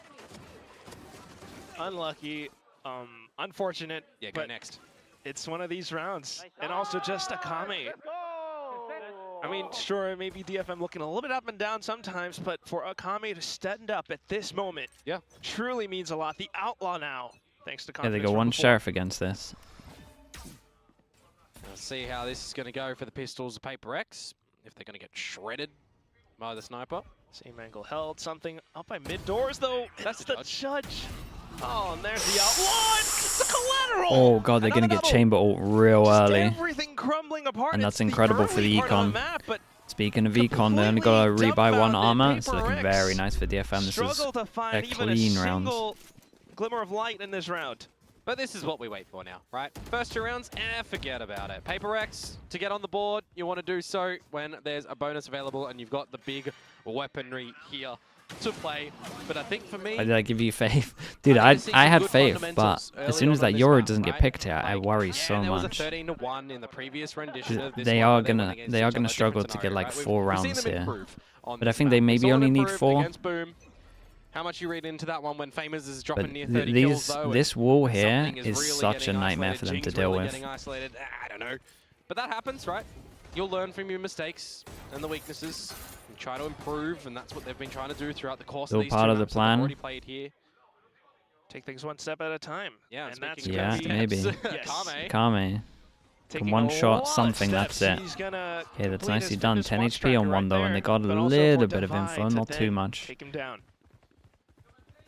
10 HP to spare, but most importantly, a body available. 1 off the runner back forward. Heavy Jing, rotate, 3 3 passing players on to defend site. here for DFM. They still got jet There's dash. nearby as well, but still something to try to open up space. Caught out by the back. We saw this on Ascent. For DFM, we're hiding inside of smokes. Jing, though, looking for the close-range duels. It's Jin for the swing, and now Mei off the judge. 45 seconds, though. They've got time to settle. Devi holding back line, but guess who else is back line? It's Jinbong. And now Devi 10 HP. This could very well be the bonus round for DFM, and they are playing their cards right. Yeah, for sure. Jinbong on the right angle, but he gets his head removed. Nice little now it's a 1 versus 1. It's got to be the timing. From Devi. Everyone hold. Makes a step. Tries to bait out the peak, and he will. He got the shot off. Oh, it was close. Okay, the bonus. It's a 3-0 with the bonus round picked up by DFM. Oh boy, yeah, that's rough. They're gonna have a really hard time on attack. Itself there for DFM, very self-sufficient, really. You know, when you consider that it was first casualty. How's the train? Yeah, shaky, shaky out here. What you can happen? Jien playing that one really nice around it, and then the late lurk from Jinbong completely unaccounted for. You need to see PRX hasn't fully crashed, but it is wobbling a little bit. Play on the back of these prowlers on these haunts from Patman. Okay. Right? When you're playing this double duelist, Stingers. specifically as a Jet and a Phoenix, you potentially even got to consider using some of the utility early to find some first space. Well, nothing for now. It's just the run it back from Jing, which could be a good attempt, but look at the push out from DFM into A-main it's as the well. ults on the ecos again. They take a good them amount of defensive, space but also though. for PRX. How is Mei allowed to lie? down. How is he allowed to live? How is he allowed to live? How is he alive? I have no idea. Drops Jing trying to recollect, but oh it's no, just and they're using the ults on the One kill ecos. They found, didn't but that learn. is it. Nicely done from DFM. casualty there May as survive well. for a long time here. Long time. But the Odin will be retained in toward the next round. 4-0. A good start here for DFM. You got to remember it was the 5-0 start over on Lotus for PRX that kind of made things question what was going to happen in that map, right? DFM able to answer with one back. No timeout seen on the back of that one. This time, however, I don't think PRX are going to fall into the trap of relying upon trying to find the next round without any coach intervention. This is going to be a scenario where you definitely need Alex to get involved with the team, right? You had an investment in towards that round of some variety. You knew that the weaponry would be coming in the next one, but that round, you know, with the idea, the game plan, and the run it back, just absolutely shut down. It is what it is, whether you're a fan or not. I mean, your heart Bro, stressed. I mean, yeah. Especially watching they're in a real, like, it looks bad, but they're actually in a really bad situation. So needing to find some intervention, it's some so solutions. hard for this comp to do much around the map. And I don't know if it's like they got to force through a lot of areas. Long B is an absolute nightmare against the chamber and the Vice. A bit of a lifeline. And the problem is now as well, certainly they've met the chamber over towards A so much that if they now decide to go over towards B, you're probably going to see the chamber there still. Making it to playoffs. And what was you mentioned it before? You'd be relying on other teams to do some things and here and there and not. That's right? not what you want to have. I'm just wondering, like, you get into this series. There's tape on Fracture if you're expecting it to go there, sure. But you're picking. Can you explain the Pearl pick? I mean, I thought. Good idea on the game plan on how you I originally thought. Okay, first of all, chamber over towards B now. I originally thought it was going to be because they understand how to play Yoru now. All right, you good. But you lose. But no. Well, we'll see. That's out the window. Off of the timeout, a wide get lucky swing, that he missed. Something will evade the op from Akame, at least for now. And everybody on PRX as well, just leaving a main control that they already fought for and had numbers in. So not a lot of information for now. I mean, they're working with what they've got, and that's knowing that there is some presence on B site. At least they don't need to contend with any of the Vice utility that's surrounding the A site there, right? But it is a little bit one-dimensional in how you're going to be tackling B because you have to go through long. If you're going for a street split, well, there's going to be not numbers, the close Astral wall. And now with the Cosmic Divide going up from Devi, are they just going to try and force a plant on the corner of this wall? Trying to brute force it. I don't know how it's going to work out, though. We'll see. It's going to be Jin alongside Mei. They are close by. And for a bit of a hug. The flash, though, will support PRX for now. Jing and Something taking numbers against DFM. Just Jinbong. In a blink of an eye. Okay. Hold up inside of CT, trying to mark the angle. It's just exits for now. They win. Okay. Normally on this channel, we talk about this wall, how it has like a 10% win rate. Sometimes we witness the 10%. Did this guy not go close enough to the wall that this guy on the left could shoot him? Together through the wall, have a good flank, come out from Forsaken. It looks a little bit more controlled in that round from them, but we need to see that double down. Yeah, he didn't get close enough. He got info. Still Not too bad, and it is going to keep the stats up for Alex at the very least. The coach's intervention still coming into effect, the Alex effect. But 1-2-4. PRX definitely going to need more rounds onto this attacking half. You got some ultimates on the side. Chamber now, so economy not too big. Chamber is down. I do wonder if DFM, like a Chamber, do they always play Chamber different place to their Vice Wall? So I do feel like a Chamber locking down B, TP away with the Vice Wall there would do so much, yeah. Something not able to find an open up. He's currently leading quite convincingly in terms of first kills in this series so far, but not able to further extend that for the moment. Kami still undetected as well. One op shot found, and PRX considering that maybe there were some rotations pulled over. Well, Forsaken on the lurk mode at the moment, going to be spotted on out. Can he find anything? Dude, the Odin's just so good for that kind of stuff. Okay, instant reaction over towards B, and they got to deal with a Thorns and a wall. Which puts cause for concern a little bit over toward the likes of Jin. Don't know what to say to you guys, but it should be pretty much impossible. For the squad, which is really nice. Phoenix ult, this time at least it's on a buy round. He's able to hold down the line, but for Jing, run it back available. Will use and abuse it. Taking down Jinbong and clearing out more space. Doesn't spot too much out though. And that's going to be Spike Plant for PRX. Gonna go in for the retake though as DFM in the 4 versus 4. You also have Cosmic Divide. Something to hold the angle. Takes down GN. Great little shot being found as he repositions for possibly a second. Art now with a spray from the Odin. Somehow finding Patman. We'll see if the rest of PRX can continue to hold down. The Cosmic Divide has expired, and now for Divide to be able to hold down the ground until something falls to Art. The Odin still an attempt until Divide shuts it down. Repositions back into Hall, Akame close range.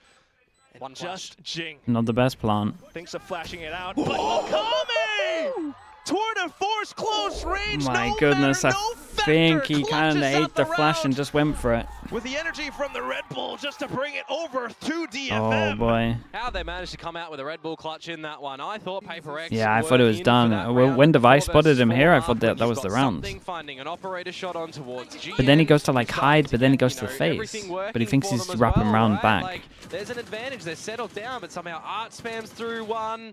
He gets a second one. It's this 1 versus 2. The fact that the my god, I just saw him. Fades away and doesn't let Jing have an immediate trade. I mean, you cannot convincingly. Let's talk about the money, because this is pretty much the round. Akame comes away with the goods, and DFM hold true on this defensive side, and now he wants an opener for the fresh round, but is forced back. Still though, okay, a lot of pressure over towards A as they insta dash through. Dude, Akame hit another shot here. Fatal goes out, hits 2. Ooh, his Fatal was nice, man. It made Forsaken have the easiest spray down ever. It's a good reply. Let's start looking at their money. 1-9 loss bonus. The 1 can't buy. Everyone else can. At least we'll try into the Art position, but okay. Undetected for now, but until he swings, okay, very nice. 4 people surviving as well. It's real good for the money. Important round for DFM. Everyone has to force down really. Probably takes the hit. Maybe they get like a Judge closed door or something. Right now, but no, not allowed to be 5-2. I'm pretty sure this was the easiest spray down for him. I mean, yeah, look at it. Maybe not necessary, but it kind of did force them back and scramble to try and get their ult usage, dude. We saw back-to-back rounds with ults being used on buy rounds. It's better than last week. But you've not toyed with the investments too much as DFM, right? They've still got a buy here. Light shields across the board. So watching the lowest volume, yeah, I struggle to like talk when the casters are talking, like really loud. Off-put from the line. Too many voices. You're going to hear the operator in play. So somewhat aware, but at least Altorb also picked up. That's another run it back for Jing. I believe it's the third one. Yeah, third available. And you got a deep shear this time. The voices, yeah, too many voices. Something wants to try and just go ahead of it. Yeah, I do think that DFM probably shouldn't be going for the easier wall to trigger, but that's just me. DFM questioning at least, but you also do have repositions now. It's good timing on the drone actually, because if it does spot out Jing, which it does, you know that that's the Phoenix, and you know that with the run it back, that might be where the eventual hit happens. But oh my goodness, he's got another ult as well. Not quite sure. Nonetheless, it's a good timed peek by Jing. Holy! As he continues with his onslaught. Next player down now. Akame attempted a hit hunter. but Forsaken to prevent that from coming Dude, online. Jing's kind of crazy here, by the way. Gets the first kill, has an ult. Instead of safely using the ult, just sends it. Just sends it. Takes the 50-50 duel, still wins it. Like, he should for sure be tucking into this and using the ult if he wants to send it, but he now kind of wins because he's got the ult for the other rounds. And the train is really stabilizing. Like I was saying, 4 is going to be rough to get. They're already up to 3. Claim some vengeance. They go up against an eco. So able to get a convincing round, really, right? And it's all with Mini Shui with the Prime. Appreciate the 3 months. Thank you so much for that, dude. Appreciate you. On the Owl drone and the fallback from Art, he's not been finding some good timing for himself. He's been the casualty of first deaths. I mean, you know, at least 10 times across the first 2 maps. Now add a couple more. Theoretically made sense, but Jing just found himself. What do the 3 buy? Like sheriffs, maybe? So the round's coming up as well. Maybe a Bucky. The running back not quite yet burnt. Yeah, the fact that he doesn't even need to use it in that round is Which sensational, wall? right? Gives So you an opportunity I think personally, and toy with rotations DFM, in my opinion, like the setup here that would really own this, in my opinion, is like the wall here, Chamber defending the wall, and then a trip here. Look for an equalizer, I think that like is the heavy setup, because then everyone else can just stack so heavy in these 2 pauses. Akame, though, Headhunter quickly pulled out. In for the close What an range, absolute shot. Bro, he's 13-4 right now. He's done his job. It's a He's doing so much. On this lesser buy. Unbelievable. PRX. And they get the Bucky, and the Bucky might be able to get to another good position. He might smoke across and walk across. How bold is he feeling? Dude, he messed up his smoke, so we can't cross. Well, this B site though. There's just a giant gap on the right. Still, it's not going to help them too much. The Arc Rose goes for the blind, and Forsaken trying to clear, but what is this? The right click still connecting. The Bucky as well now. Just a buy. Dude, they pick up so many guns. Of the smoke. Recon being sent over. It kind of informs a little bit. Still trying to sidestep in, trying to look for the shots. He will find the first wall bang, but here comes Akame. Very nice. Akame is really on one. Simple shot through the engine block. DFM moves up to 6. It's a huge run for DFM as well. They get so much money from this. We've got a couple more rounds for them to play with, and the economy again is not in a scenario where it's really going to be toyed with. May not able to gate crash out of there, but it's the lion's share done by Akame with the Headhunter, the classic. That's ridiculous, by the way. But Forsaken was tagged up by the shock dart, so a good little adjustment assist from Art. The Soviet was pretty nice there. Comes through. There will be the buyer for PRX, kind of needing to play to the strengths, play to the numbers, incentivized. Back over towards B with the hit. Recon doesn't get shot. Dodged it with the smoke though. And the assistance from DFM players have been pretty fantastic so far. And the shear is actually going to be placed in towards mid, so they don't have to play with that on the site itself. Both Thorns. Man, he's down to 6 HP from the Thorns. Still gets the kill. Something's in heaven. With a deep push up to heaven.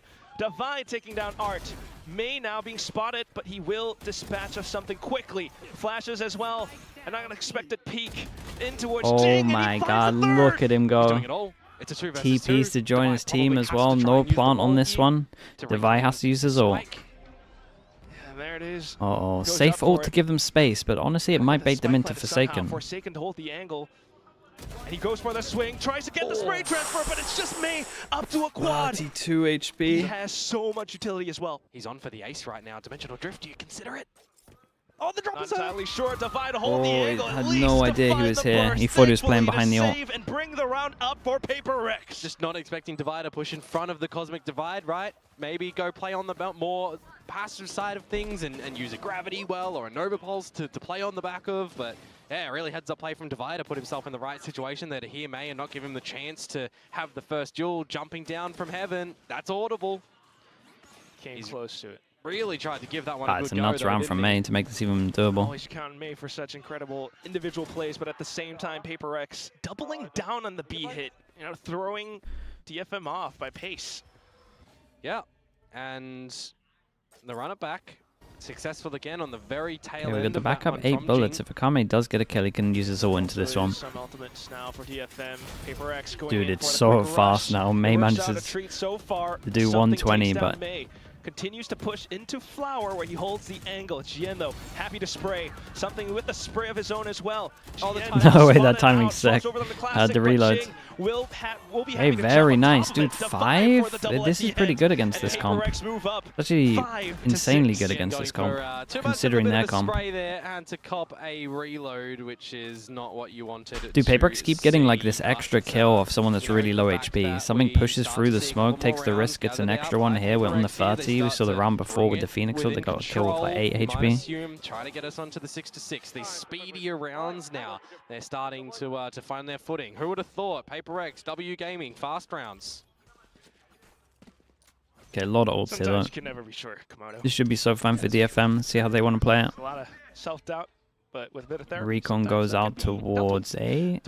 Pretty sure it's scanned a few. The focus point on towards the likes of GN at the A sides, and Jinbong not going to let Forsaken. Just trying to use the okay. So with the play that Forsaken did there, I imagine the Recon probably hit like 2, maybe even 3. So he's expecting him to do a heavier rotate so that he can take space here.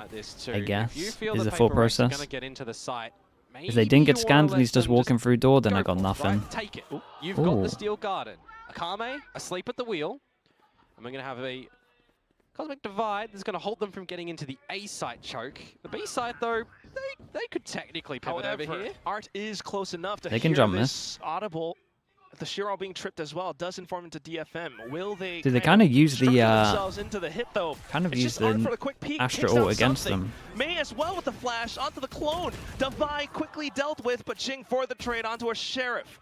2 on 3. They saw Jinbong use the Steel Garden at the B site, so they know he's there. It's the A site with Art, though, that you have to contend with, and he has snuck into a good spot. Jing for the 1v1. Very smart from Art. And now it's all onto the new recruit in Patman. 1 on 3. It's a really tough situation to play. He heard a tiny step around Secret, thanks to push in towards Flower. Of course, you still got to watch out for Art. Snakes across, threads the needle. Here's a lot more as well. Trying to continue with the angled plays, but this is a nice try. Peek out from Jinbong. It's the one taps that seal the deal. I feel like 5 is more than I thought they were gonna get. If you look at the beginning of that half. 7-5. Bit difficult, it might feel like, on the Fade agent to get something established there, right? You can't pull them off the spike with salvos or shock darts or, you know, any sort of damaging utility, for example. Try to give it a good go, right? The difference that happens if Jing wins the duel potentially, and it's a 2 versus 2 instead. Halftime break though, 7-5. Achievable scenario, workable scenario for both of these sides. I think DFM will be pretty happy. Rest out. Getting some more rounds on, if they win a pistol, it should actually be alright. The defense was rather well structured. If DFM win a pistol, then they were able to, you know, sometimes work around May with the 9-5 double sentinel on attack. Where they got solo Yoru. Dude, DFM actually need pistol. DFM had great retakes, great assists. Unless they just. It's those explosive. The problem is that the PRX comp wants to take duels a little bit. Territory over at the main choke and then explode in, set yourselves up quickly for the crossfires. You know, we've seen some good defensive stuff with the Phoenix. Never going to be before, especially over towards A. So the adjustments, right? The adjustments are there. They were there. Is 5-7 enough? I mean, that's anyone's kind of guessing towards the mix at this point, because we ain't the ones in the server. PRX, of course, you know, who wouldn't want the 12-0, right? Who wouldn't want a 6-0, 6-6, at least tied as well? Who wouldn't want the lead? But here, the pistol round, going to be an important one for both of these sides. And as we currently see, you know, stage 1 looking a little bit abysmal for DFM. For PRX, though, the pistols have been pretty okay. Yeah, and PRX go for the 4-1. We said 80% of their pistol rounds are 4-1s. Might even be a little bit more. Can happen. And it also is very much do or die situation. Flash out, they can pick up the orb. Do they want to insta-react? Yeah, I mean, confident are they that they go for a 4-1? Having a Phoenix on this map, it's push that orb and get it. It's going to be quite impactful to have the 6th man in the server as the Phoenix roll. second Jing. Yeah, a little bit diamond. It's not too bad, but over, seeing that there was it is cold. Outside A main. This is some footsteps that DFM have heard. Okay, do they take a timing? Yes, they do. Shoulder spotted. An early dink, and then he can't really heal up on this because he's scared he was going to get spammed. Yeah, and that's them thinking that he's healing. Boom Boom just took a peek over towards Art. In another pistol round. Pushed up. It's an unsuspecting angle being held. So still now DFM holding down by the wayside. Jing. Damn, Jing. Oh my goodness. Oh my goodness. Okay, it's really, really on for them. It's really on. Everyone should get on the train, I think. We're one away from... dude, we kind of saw this, though, when they were one away from a Phoenix ult and still did manage to capitalize. But oh, it's nice. Dude, Jing was on no HP as well. 66 managed to heal up a little bit. Good hold down in amongst the things from Jing there. As he said, topping himself off with the hot hands. We'll have to see it when they are fired up. Yep.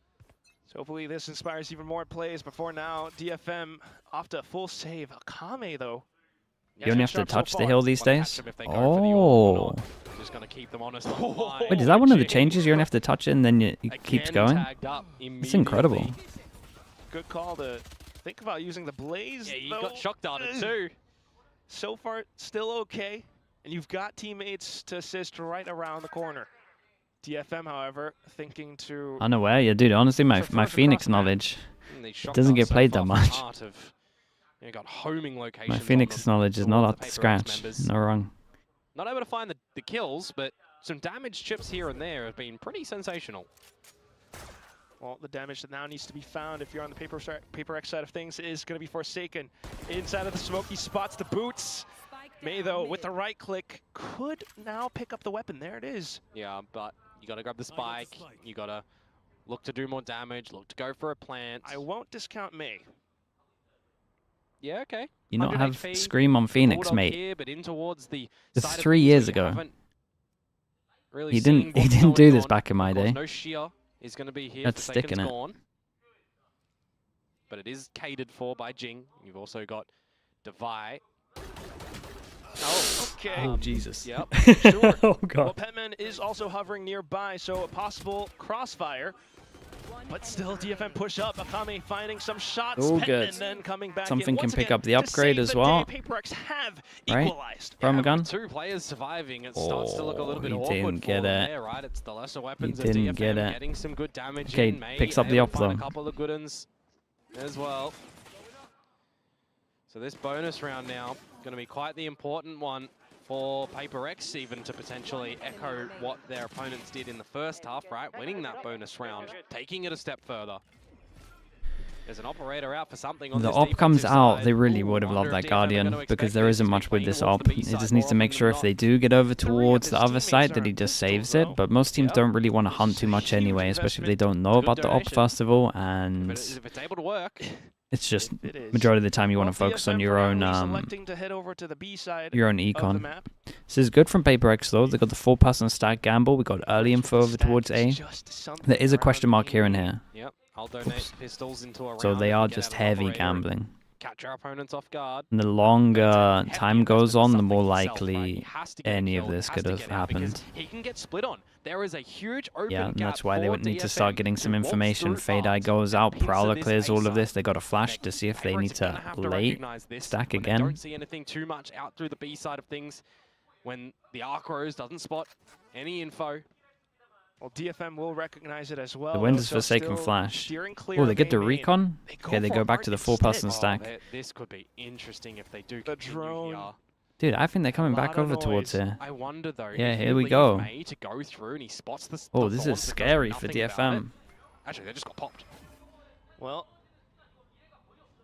buying some time and still inciting some pressure. Akame, quick on the draw. Takes down Forsaken, and now those pistols will go down. Jing, though, with the run it back. Oh my God, that third shot is so fast. But it's still not quite going to happen. Do you save if you're PRX? Oh, there goes the op. He's rotating with the op. Cuts off on the rotation. He got no money. Oh God, they lost the op. Just sealing the deal. Oh my god, this third shot though, Chad, is insane. Away with it. I want to give credit towards that flick that came Why is he out. rotating? That It's flick done. is kind of ridiculous from Akame. He is sharp with this one. Whoa. Look at that on a Batman. That's kind of crazy. And then you've got May finding the right gap in the train. map as well. I mean, yeah, we lost a couple of wheels. The bonus round not We're on gonna one go track the right way now of out of the two. PRX, and the operator is going to be dropped. It's not going to be That's stolen though. rough. DFM don't want to play that on this attacking side. Akame will get his own sniper in the next round, you would assume. We lost, but there's loads of them. It's okay. Still trying to play it out close by. PRX once again. There's loads of them. I'm not even sure if they're called wheels. I don't even know what they're called, to be honest. My train knowledge is really low as well. Like my Phoenix knowledge. Some util of their own really out of date. Clear it or start to come together as a unit. Something with a stinger close range. Ask me, that's true. Loves trains. Yeah, but this time you're going to see PRX start to rotate towards A, making sure they've got numbers to go for some crossfires. You're eventually going to see some more utility used from Patman, and that's the timing on the Prowler. Immediately enter back by the Owl drone that you kind of locked on someone else. Dispatch of early, and that's something being spotted this time. How much stock do you put in what you've seen Big from DFM? trap layover towards R. Trying to work with what they know. Off the contact, you tether, you flash, you swing. Tether, flash. Dogecoin. It's going to be Oh something more my successful. goodness. GN able to invest and find the return as well. But for PRX then, Davai and Petman also traded out. Did this guy hear the gun if drop? Jinbung is going to be able to hear something creeping up. Sure, yeah, I was going to say, I think he must have heard the gun switch, but I'm looking at the minimap, it doesn't look like it. At least Forsaken, though, needs to come up huge because he's the one with the hero Recon right just now. missed him. Forsaken, something. He spotted GN. Rifles apiece.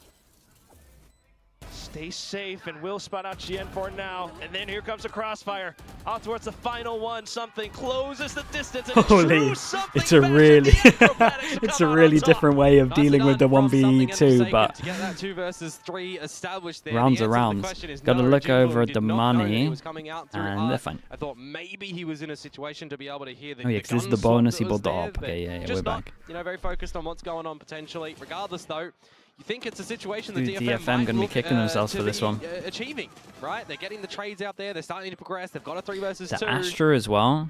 Just not like able this, to this is the person that needs to be starring and Astra sucking. And we're going searching back a site. They're 3-1 in this half so far. The economy is it's a rough one. You know, starting to look a little bit worrisome. I'm guessing with how he's playing the Astra there, he must have run out of stars. Got a tour de force to come in from Akame that I did speak about. However, otherwise something is really these wrong. ultimates online for DFM too. Something. Such a precarious position. 1 batch, 2 batch, penny and dime.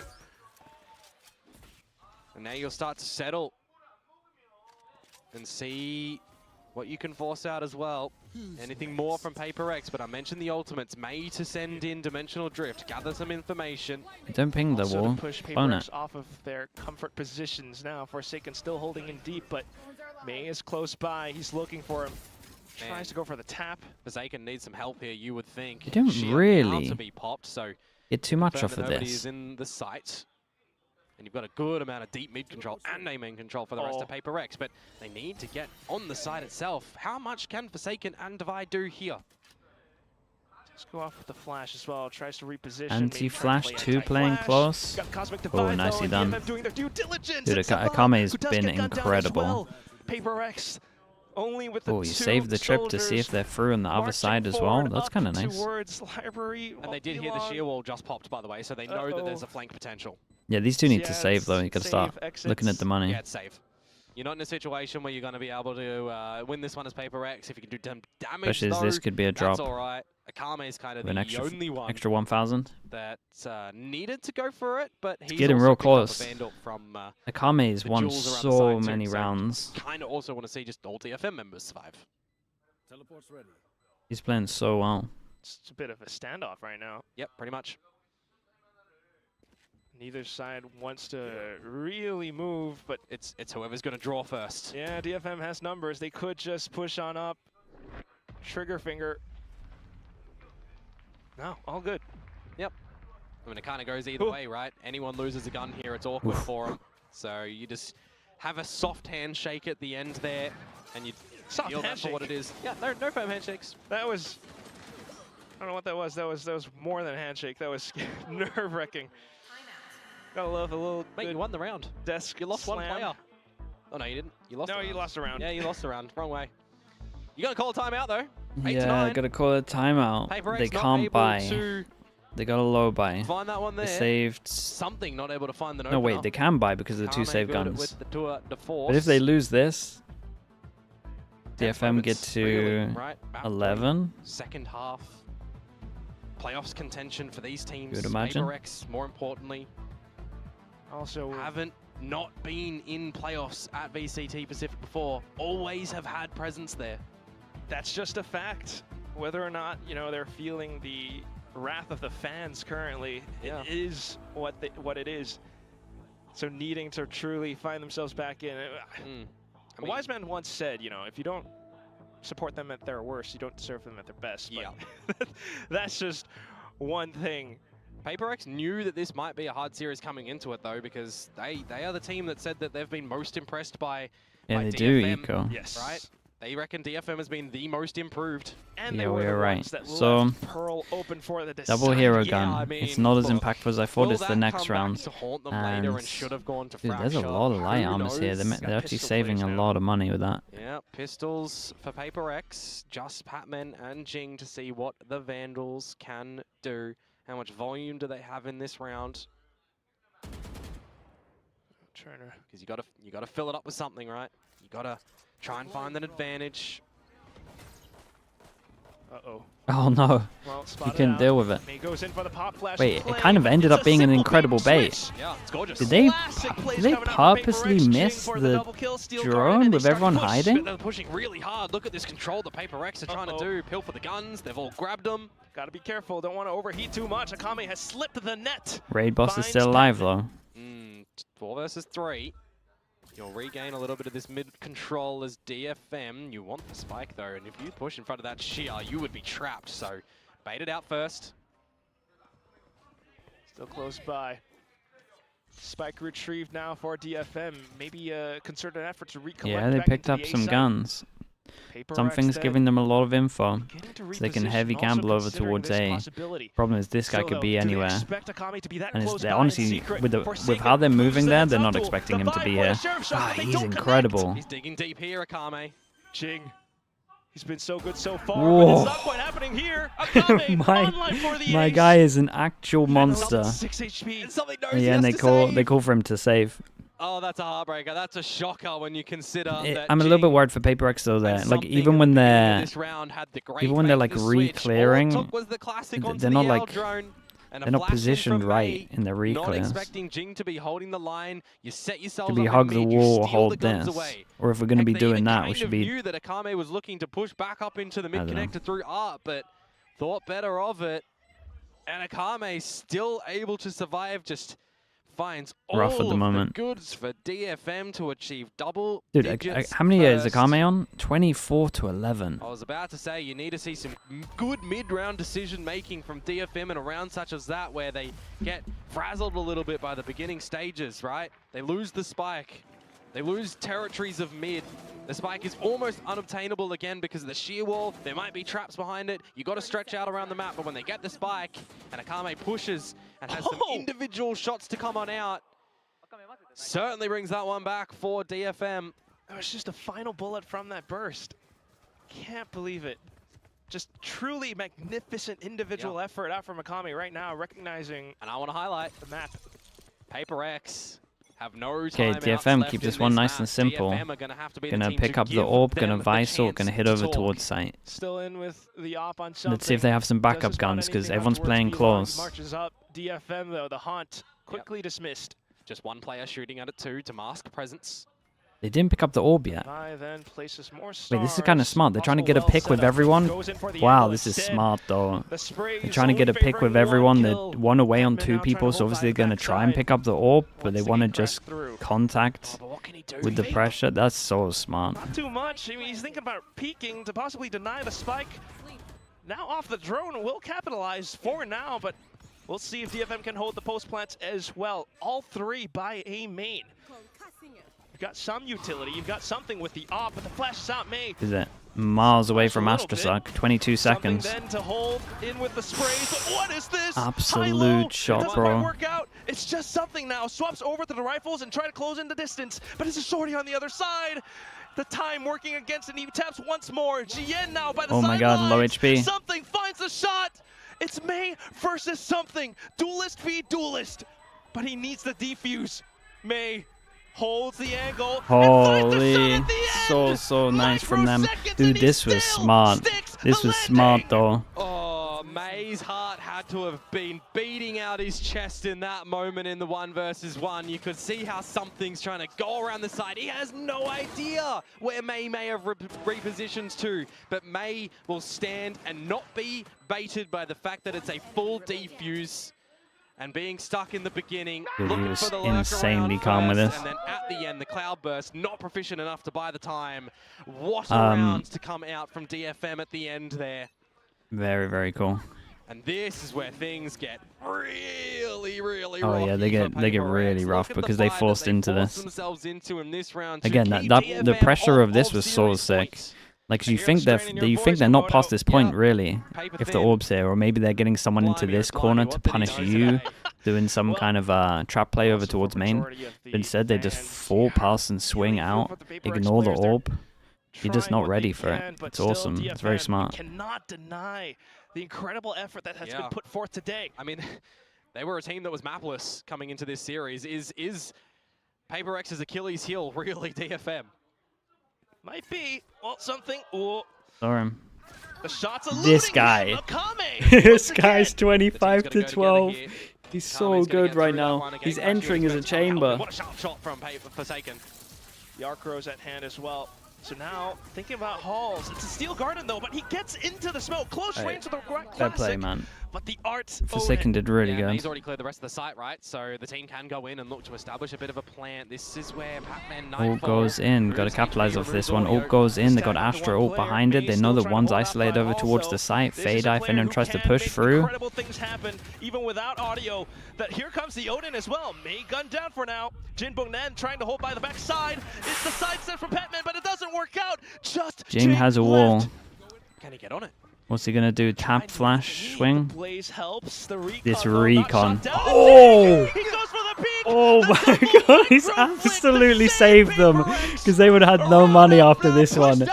6 shots. They do hold on. The force oh is my valuable goodness, bro. for PRX, but oh my word, the train, what is that swift allocation from one to another. Surviving. The Red Bull clutch to come had a little jump, somehow landed back on the train. The straight on the track even. Go against you when you get the train. Was he hit by the recon or did he dodge the recon from the wall? You lose Divide there. The runner back, it doesn't work out. Jinbun trying to he do was hit with a recon and he wins it. Maybe it's not as sensational as I thought it would, but he still hits the headshot where the headshot is needed. 11 to 9 now. PRX will not go quietly. Yes, sir, Steve Kerr. It still is going to be quite the journey, though. But it certainly proves that PRX can still deliver. Dude, if DFM win this, oh my goodness, look at the money. If DFM win this for the last round, they would literally have nothing. Patman's the only person that'd be able to afford a gun. Oh, it's a lovely shot. They take down smokes. I mean, as long as you guys just hold over towards A main, you don't dual art, you win the rounds because you got a sick crossfire. Something then off to Sewer. He finds the shot. Looks for the oh my god, that's what he was done for. Fade away. The spike dropped and something knows it. Wait, they're actually all popping off. Oh, info. Is this run done? Do DFM have to give PRX some breath, right? Do they have to give him a timeout here so DFM can collect their own thoughts on the back of this round? I don't know. It's May. It's a Kame without the spike. Something goes in for the peak. Does get punished. Oh, Defy not well, the though. 2v5. Akame raid boss still alive. On your bingo board for a round such as this. Pick up the spike. Picked up. You still see as a TP over towards A. Wait, he might take the TP and itself. May looking for what he possibly can. PRX trying to keep himself tucked away as well. Petman at least keeps them invested. But also the long rotations over from Forsaken. Petman gunned down. Ching in for the flash with the curveball. But it's not quite enough. Still the angle being held. Akame! He hits his targets. Just Forsaken left. Can the Indonesian superstar clutch things out? He's been the beast before, but now the angle's not quite favoring him. The flashes as well. Shield wall trip, but no, Akame! Oh, what an incredible shot! The tour de force lands its mark. And how do they 2v5? This guy's having one of the most insane maps I've ever seen. That's a 2 versus 5 that does not go their way. No, 2v5 to lose. Oh boy. It's a 2 versus 5. Over peak, solo peak, everyone's facing the 2, giving him kills. Oh, that is oh, it's so bad. But this guy is just incredible. I've got no words. They do those words. Dude, how do we not have an Alex replay there? Surely that desk is smashed up. Fumbles, Quack. Oh, this was a fumble. That's the biggest one in this series so far. 3 chances. Happy to go down swinging if it comes down to it. PRX. Trying to put up the Ida Young with the tier 1. Thank you so much, bro. Thank you. I appreciate that. Right, information though. Bit a little bait for the guy close. Members to stave off this A site. This train is like a roller coaster, yeah. Smokes covering vision, playing close by, possibly for anti-flash. It's just the stinger. The gun's not the best, but at least a 5v4. The train crashed, and the train's still, it's hanging on. For additional information as well, and may doesn't look great, but really slow and steady though for DFM still. Concealing information. PRX might not know. No one can't get too antsy in this moment. Sidesteps Jing. Well, okay, I mean 2 raid bosses are down, right? With that information as well, then possibly force something. Can't believe that 2v5. Receive DFM with open arms. The shield wall still in its way. Something goes in for the first. It taps. It takes down Art. Next tap as well. I mean, nice shots. Simple clicks, surgical precision, and it's a triple kill for PRX to move up to 10. 2. Where's the money at? Money's fine for DFM. They give themselves the affordance of it though, and I'm looking at DFM's Do you want a timeout? Here, and they might not necessarily have a full buy across the board. They might have to be playing on the half buy to give themselves the best chance possible. Some good shots. I call them good. They looked awkward from something in the beginning of that one, trying to allocate the tracking, but it's all good. And now you see for DFM, all right, they're still holding enough cash Phoenix for the next round. Okay, they low buy for the next round. Instead of going for the 2 force buys, they low buy for the next round. So that's actually probably a good shout. They're going to have 2 really good ults for it. Play around expecting those ults to come in. And not entirely sure. They're hearing the footsteps off towards Link, insanely early map control for DFM. Look at this. We've got A main control. They got all the mid control. That also creates pressure over towards 3 positions. Sorry. They can afford it somewhat. Yeah, leave Akame just. Oh, on a little lurky. PRX, what other positions? Dude, they're in a good spot though. DFM might be really tempted to put ults into this round. Jing trying to hold. Currently smoked off. The Prowler to Let's see if they get any of them online. Wall bangs, both sides gunning in for it.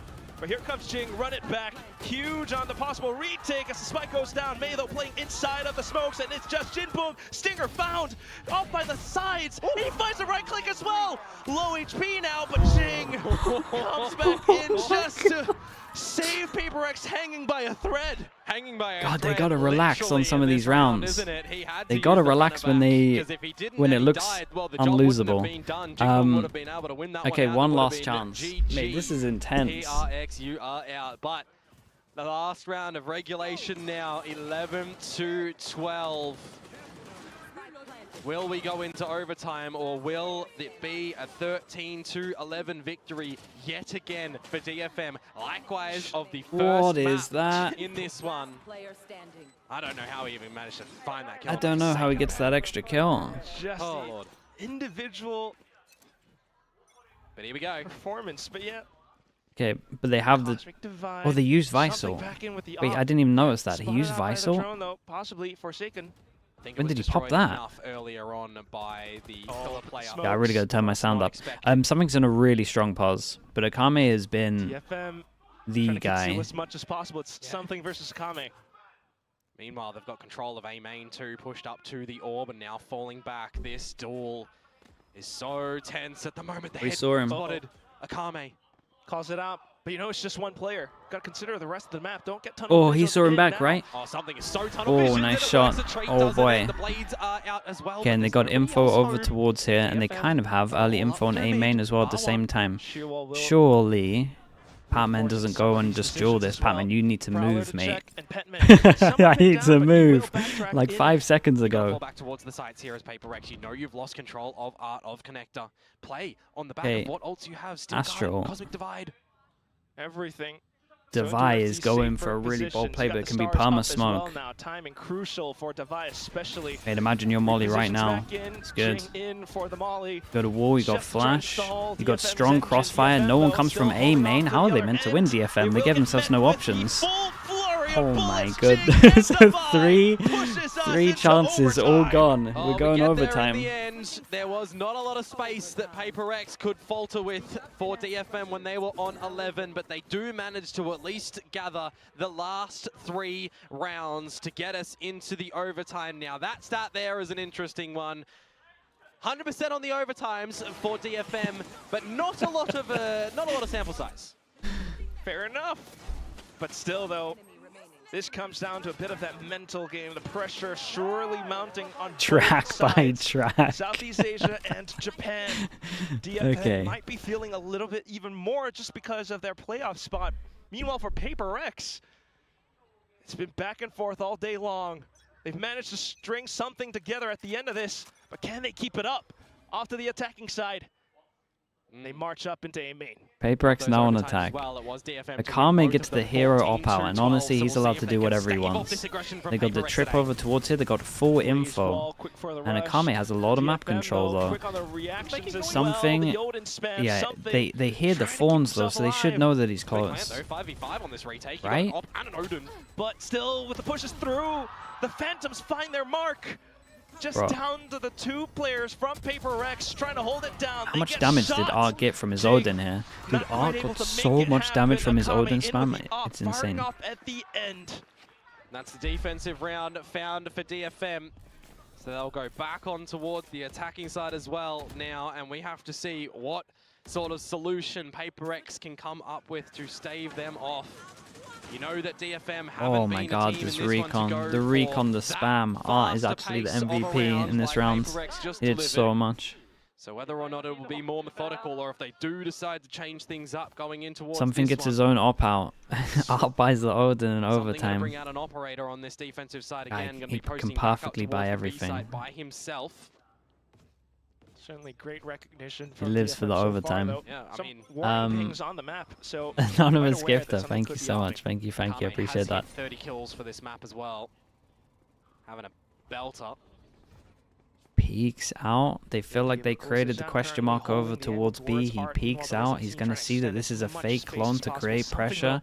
He's going to give them the info that they can 2-stack door, 2-stack over towards A. You want to try and hold that line for. Well, you know, that's a clone over at the B site. Complete fake. Certainly you don't want to keep on pushing, though. That's pure madness from Patman, considering the information they got over towards B, but he lives. Surely he doesn't go back. Why has he got light armor? If DFM want to go through Art. Oh, and it's just the damage done, okay. I was like, why is it perfectly 25? So it's not quite the trap play that I'd have been anticipating, but still. It's the standard progression, though. Progression, which my favorite. Okay, you got info now. Managed to make their way through. Jing in for the curveball. It's a shot. Tag onto Jinpung. It's hard for them to get through this choke. Does Yoru take the TP? Does this fade eye is incredible. How have they got no kills off of this? The fade eye hits 3. They got no kills. The seconds just been spamming. Art's trying to stick the plant. Here comes Jing with the flash. And GN now the final lone survivor to peek out. Oh, here we go again. PRX survived still for alive. one more OT. Not 100% on that OT yet. This fade out is unbelievable, by the way. It was like the exact same impact that the recon had round before. Sides. Oh my. So maybe DFM a little bit quicker. Dude, with the fade eye, he prowled as well, so that guy at the back was blind. Remove any of the key PRX members early on enough. I feel PRX. That fade detail was legit. Bodies to play with. You can be rest assured that Jing, if he's alive, by the way, is going to do something. A timeout now to be invested. You get them going into the OT. It's a DFM timeout. It's a DFM timeout. The only one that they get to use. This OT phase. Stressed. It's a crazy map. It's a crazy map. Been good, but on towards the attack, that's where they struggled somewhat, trying to go in with the all-in or nothing. I'm just wondering as well, investment-wise for them, are they wanting to still push on towards an Odin, push on towards an operator? Akame op has been working out. Akame, everything has been working out. Oh my. What a map it has been so far, but for PRX to truly try to prove the critics, prove the fans, everyone wrong, they're still trying to put that one foot in front of the other. Yeah, I mean, we can't get a clean series from PRX, it feels like. They on attempted a rush the before. op. We'll see what it's going to be this time. Jing getting up to 30 as well. 30, 31. To their faithful weapons. Nakame's going to be put on the line with the operator, supported by the Sova U-tilt. Meanwhile, PRX, single Prowler going in, getting close, and something removes My goodness, Akame. the pure confidence is crazy as well. Dashes over towards side. They got the wall to protect. The fade. The eye gives him so much. Jing's going through his own wall with a flash. And how on earth do you retake this one? The rotations are already here. Of course, it is Jinbung and Mei. Oh, 2v5. Surely nothing could go wrong in a 2v5, right? So close, but PRX able to recover. Just Yen left. And now they know where he is as well, so they can just really focus in him. I mean, it's unlosable. So far today, they can't lose this. I don't know how you would lose this. Down to the final one. It's a 1-on-3. Not quite likely. He will 3 use bullets. The Caterpillar smokes though, but Holy PRX have him man. completely surrounded. The train. In OT2. The train's still going. Coming up to the final stop. In that sort of scenario, but you at least It's been a rough ride. Give him an alright. I understand it when you're going for the spray through the smoke. PRX yet again favoring this alpha site to try and get things in an advantage state, and they do so successfully. Back up Yeah, the conductors made the announcement. Last stop coming up. Right, so they just got to try and close it out on this. Didn't realize there'd be turbulence on a train, but we had it somehow. A different position this time, not sorry for the rough ride. Through art instead. And if you continue to jump spot this one, as May, how far forward do you go out? It's too far. That's what it is. Pick missed, and now DFM trying to recover as quick as possible. The sprint on into info as well. Info. Rotate can come over. They're going to move the op around. You're spotting for information, and look, that dude, the timing on the jump peaks are pretty good, apart from obviously Maze. A little bit your positions around the map, specifically Jing back in towards Art to see if anyone's close enough. Oh, Patman. But it's Patman. Just keep your gun out, mate. He does Great shot. one, but unfortunately traded still. DFM trying to recollect. Madness from Jing. Pure madness. Raid boss still here. 32 kills. 3 versus 3 now. And this is all for playoffs. Look at something. He's making a play. Spots over towards B. Takes a little bit of a gamble. And means that they can stack over towards here. And Gien just heard Forsaken. He's been sneaking through round after round. Forsaken now thought about it, but now his pixel has been spotted instead. Jien snuck up from Wait, and now they're going back and towards B? And something's rotated off? Oh no. Well. Oh dude, DFM are just in a solid position. They have the trip as well. They don't realize that site's clear. They've inserted one towards spawn. To the best of your ability. Not much util left.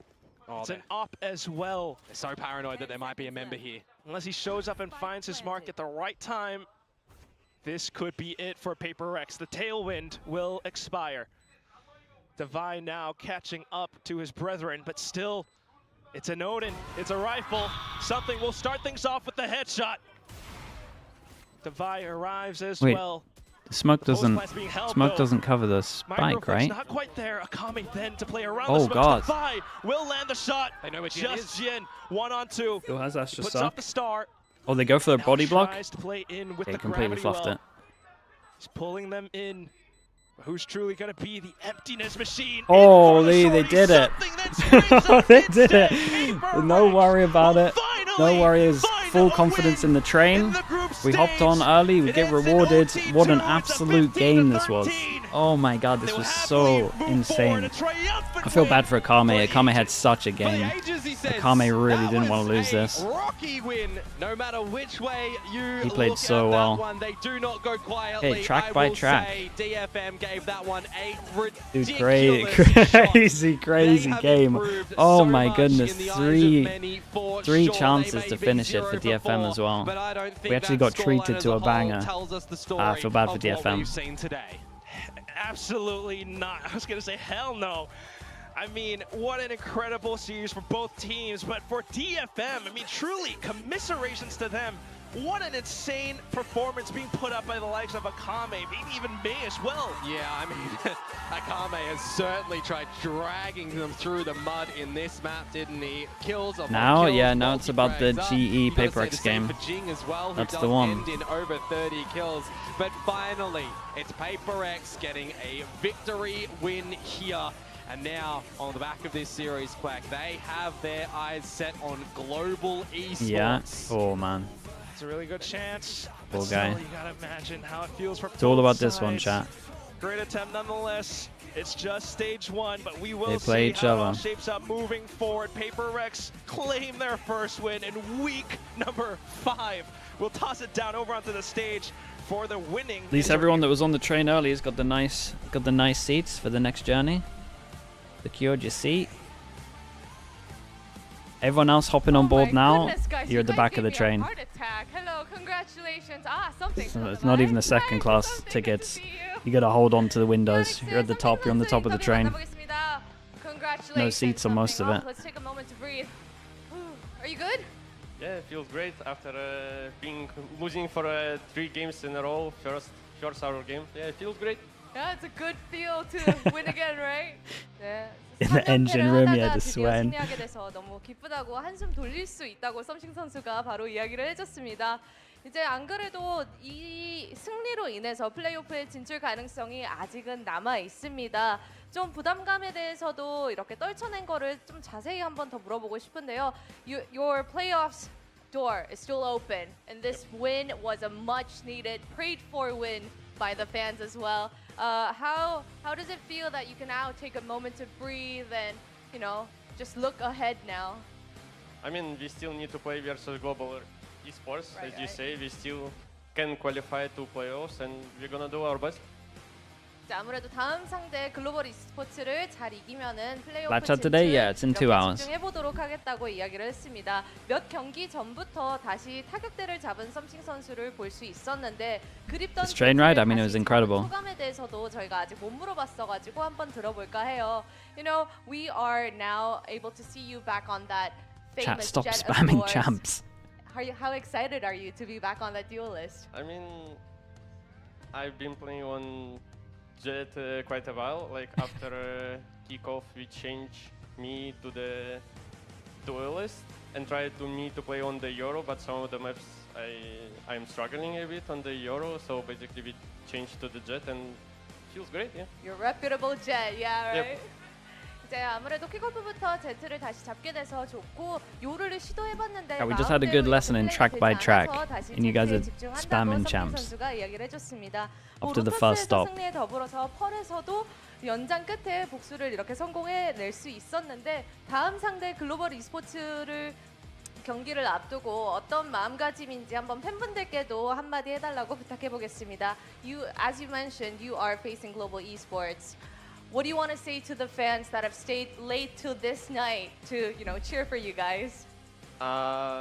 Obviously, we're gonna do our best to try to qualify, which is gonna be our last game in the stage before playoffs. So, see you all guys in the 1 week versus global esports. 이제 플레이오프를 가기 위한 마지막 상대 글로벌 e스포츠만 남겨두고 있으니 끝까지 많은 응원 부탁드린다고 이야기했습니다. Something 선수와의 인터뷰 만나봤습니다. Thank you, Something.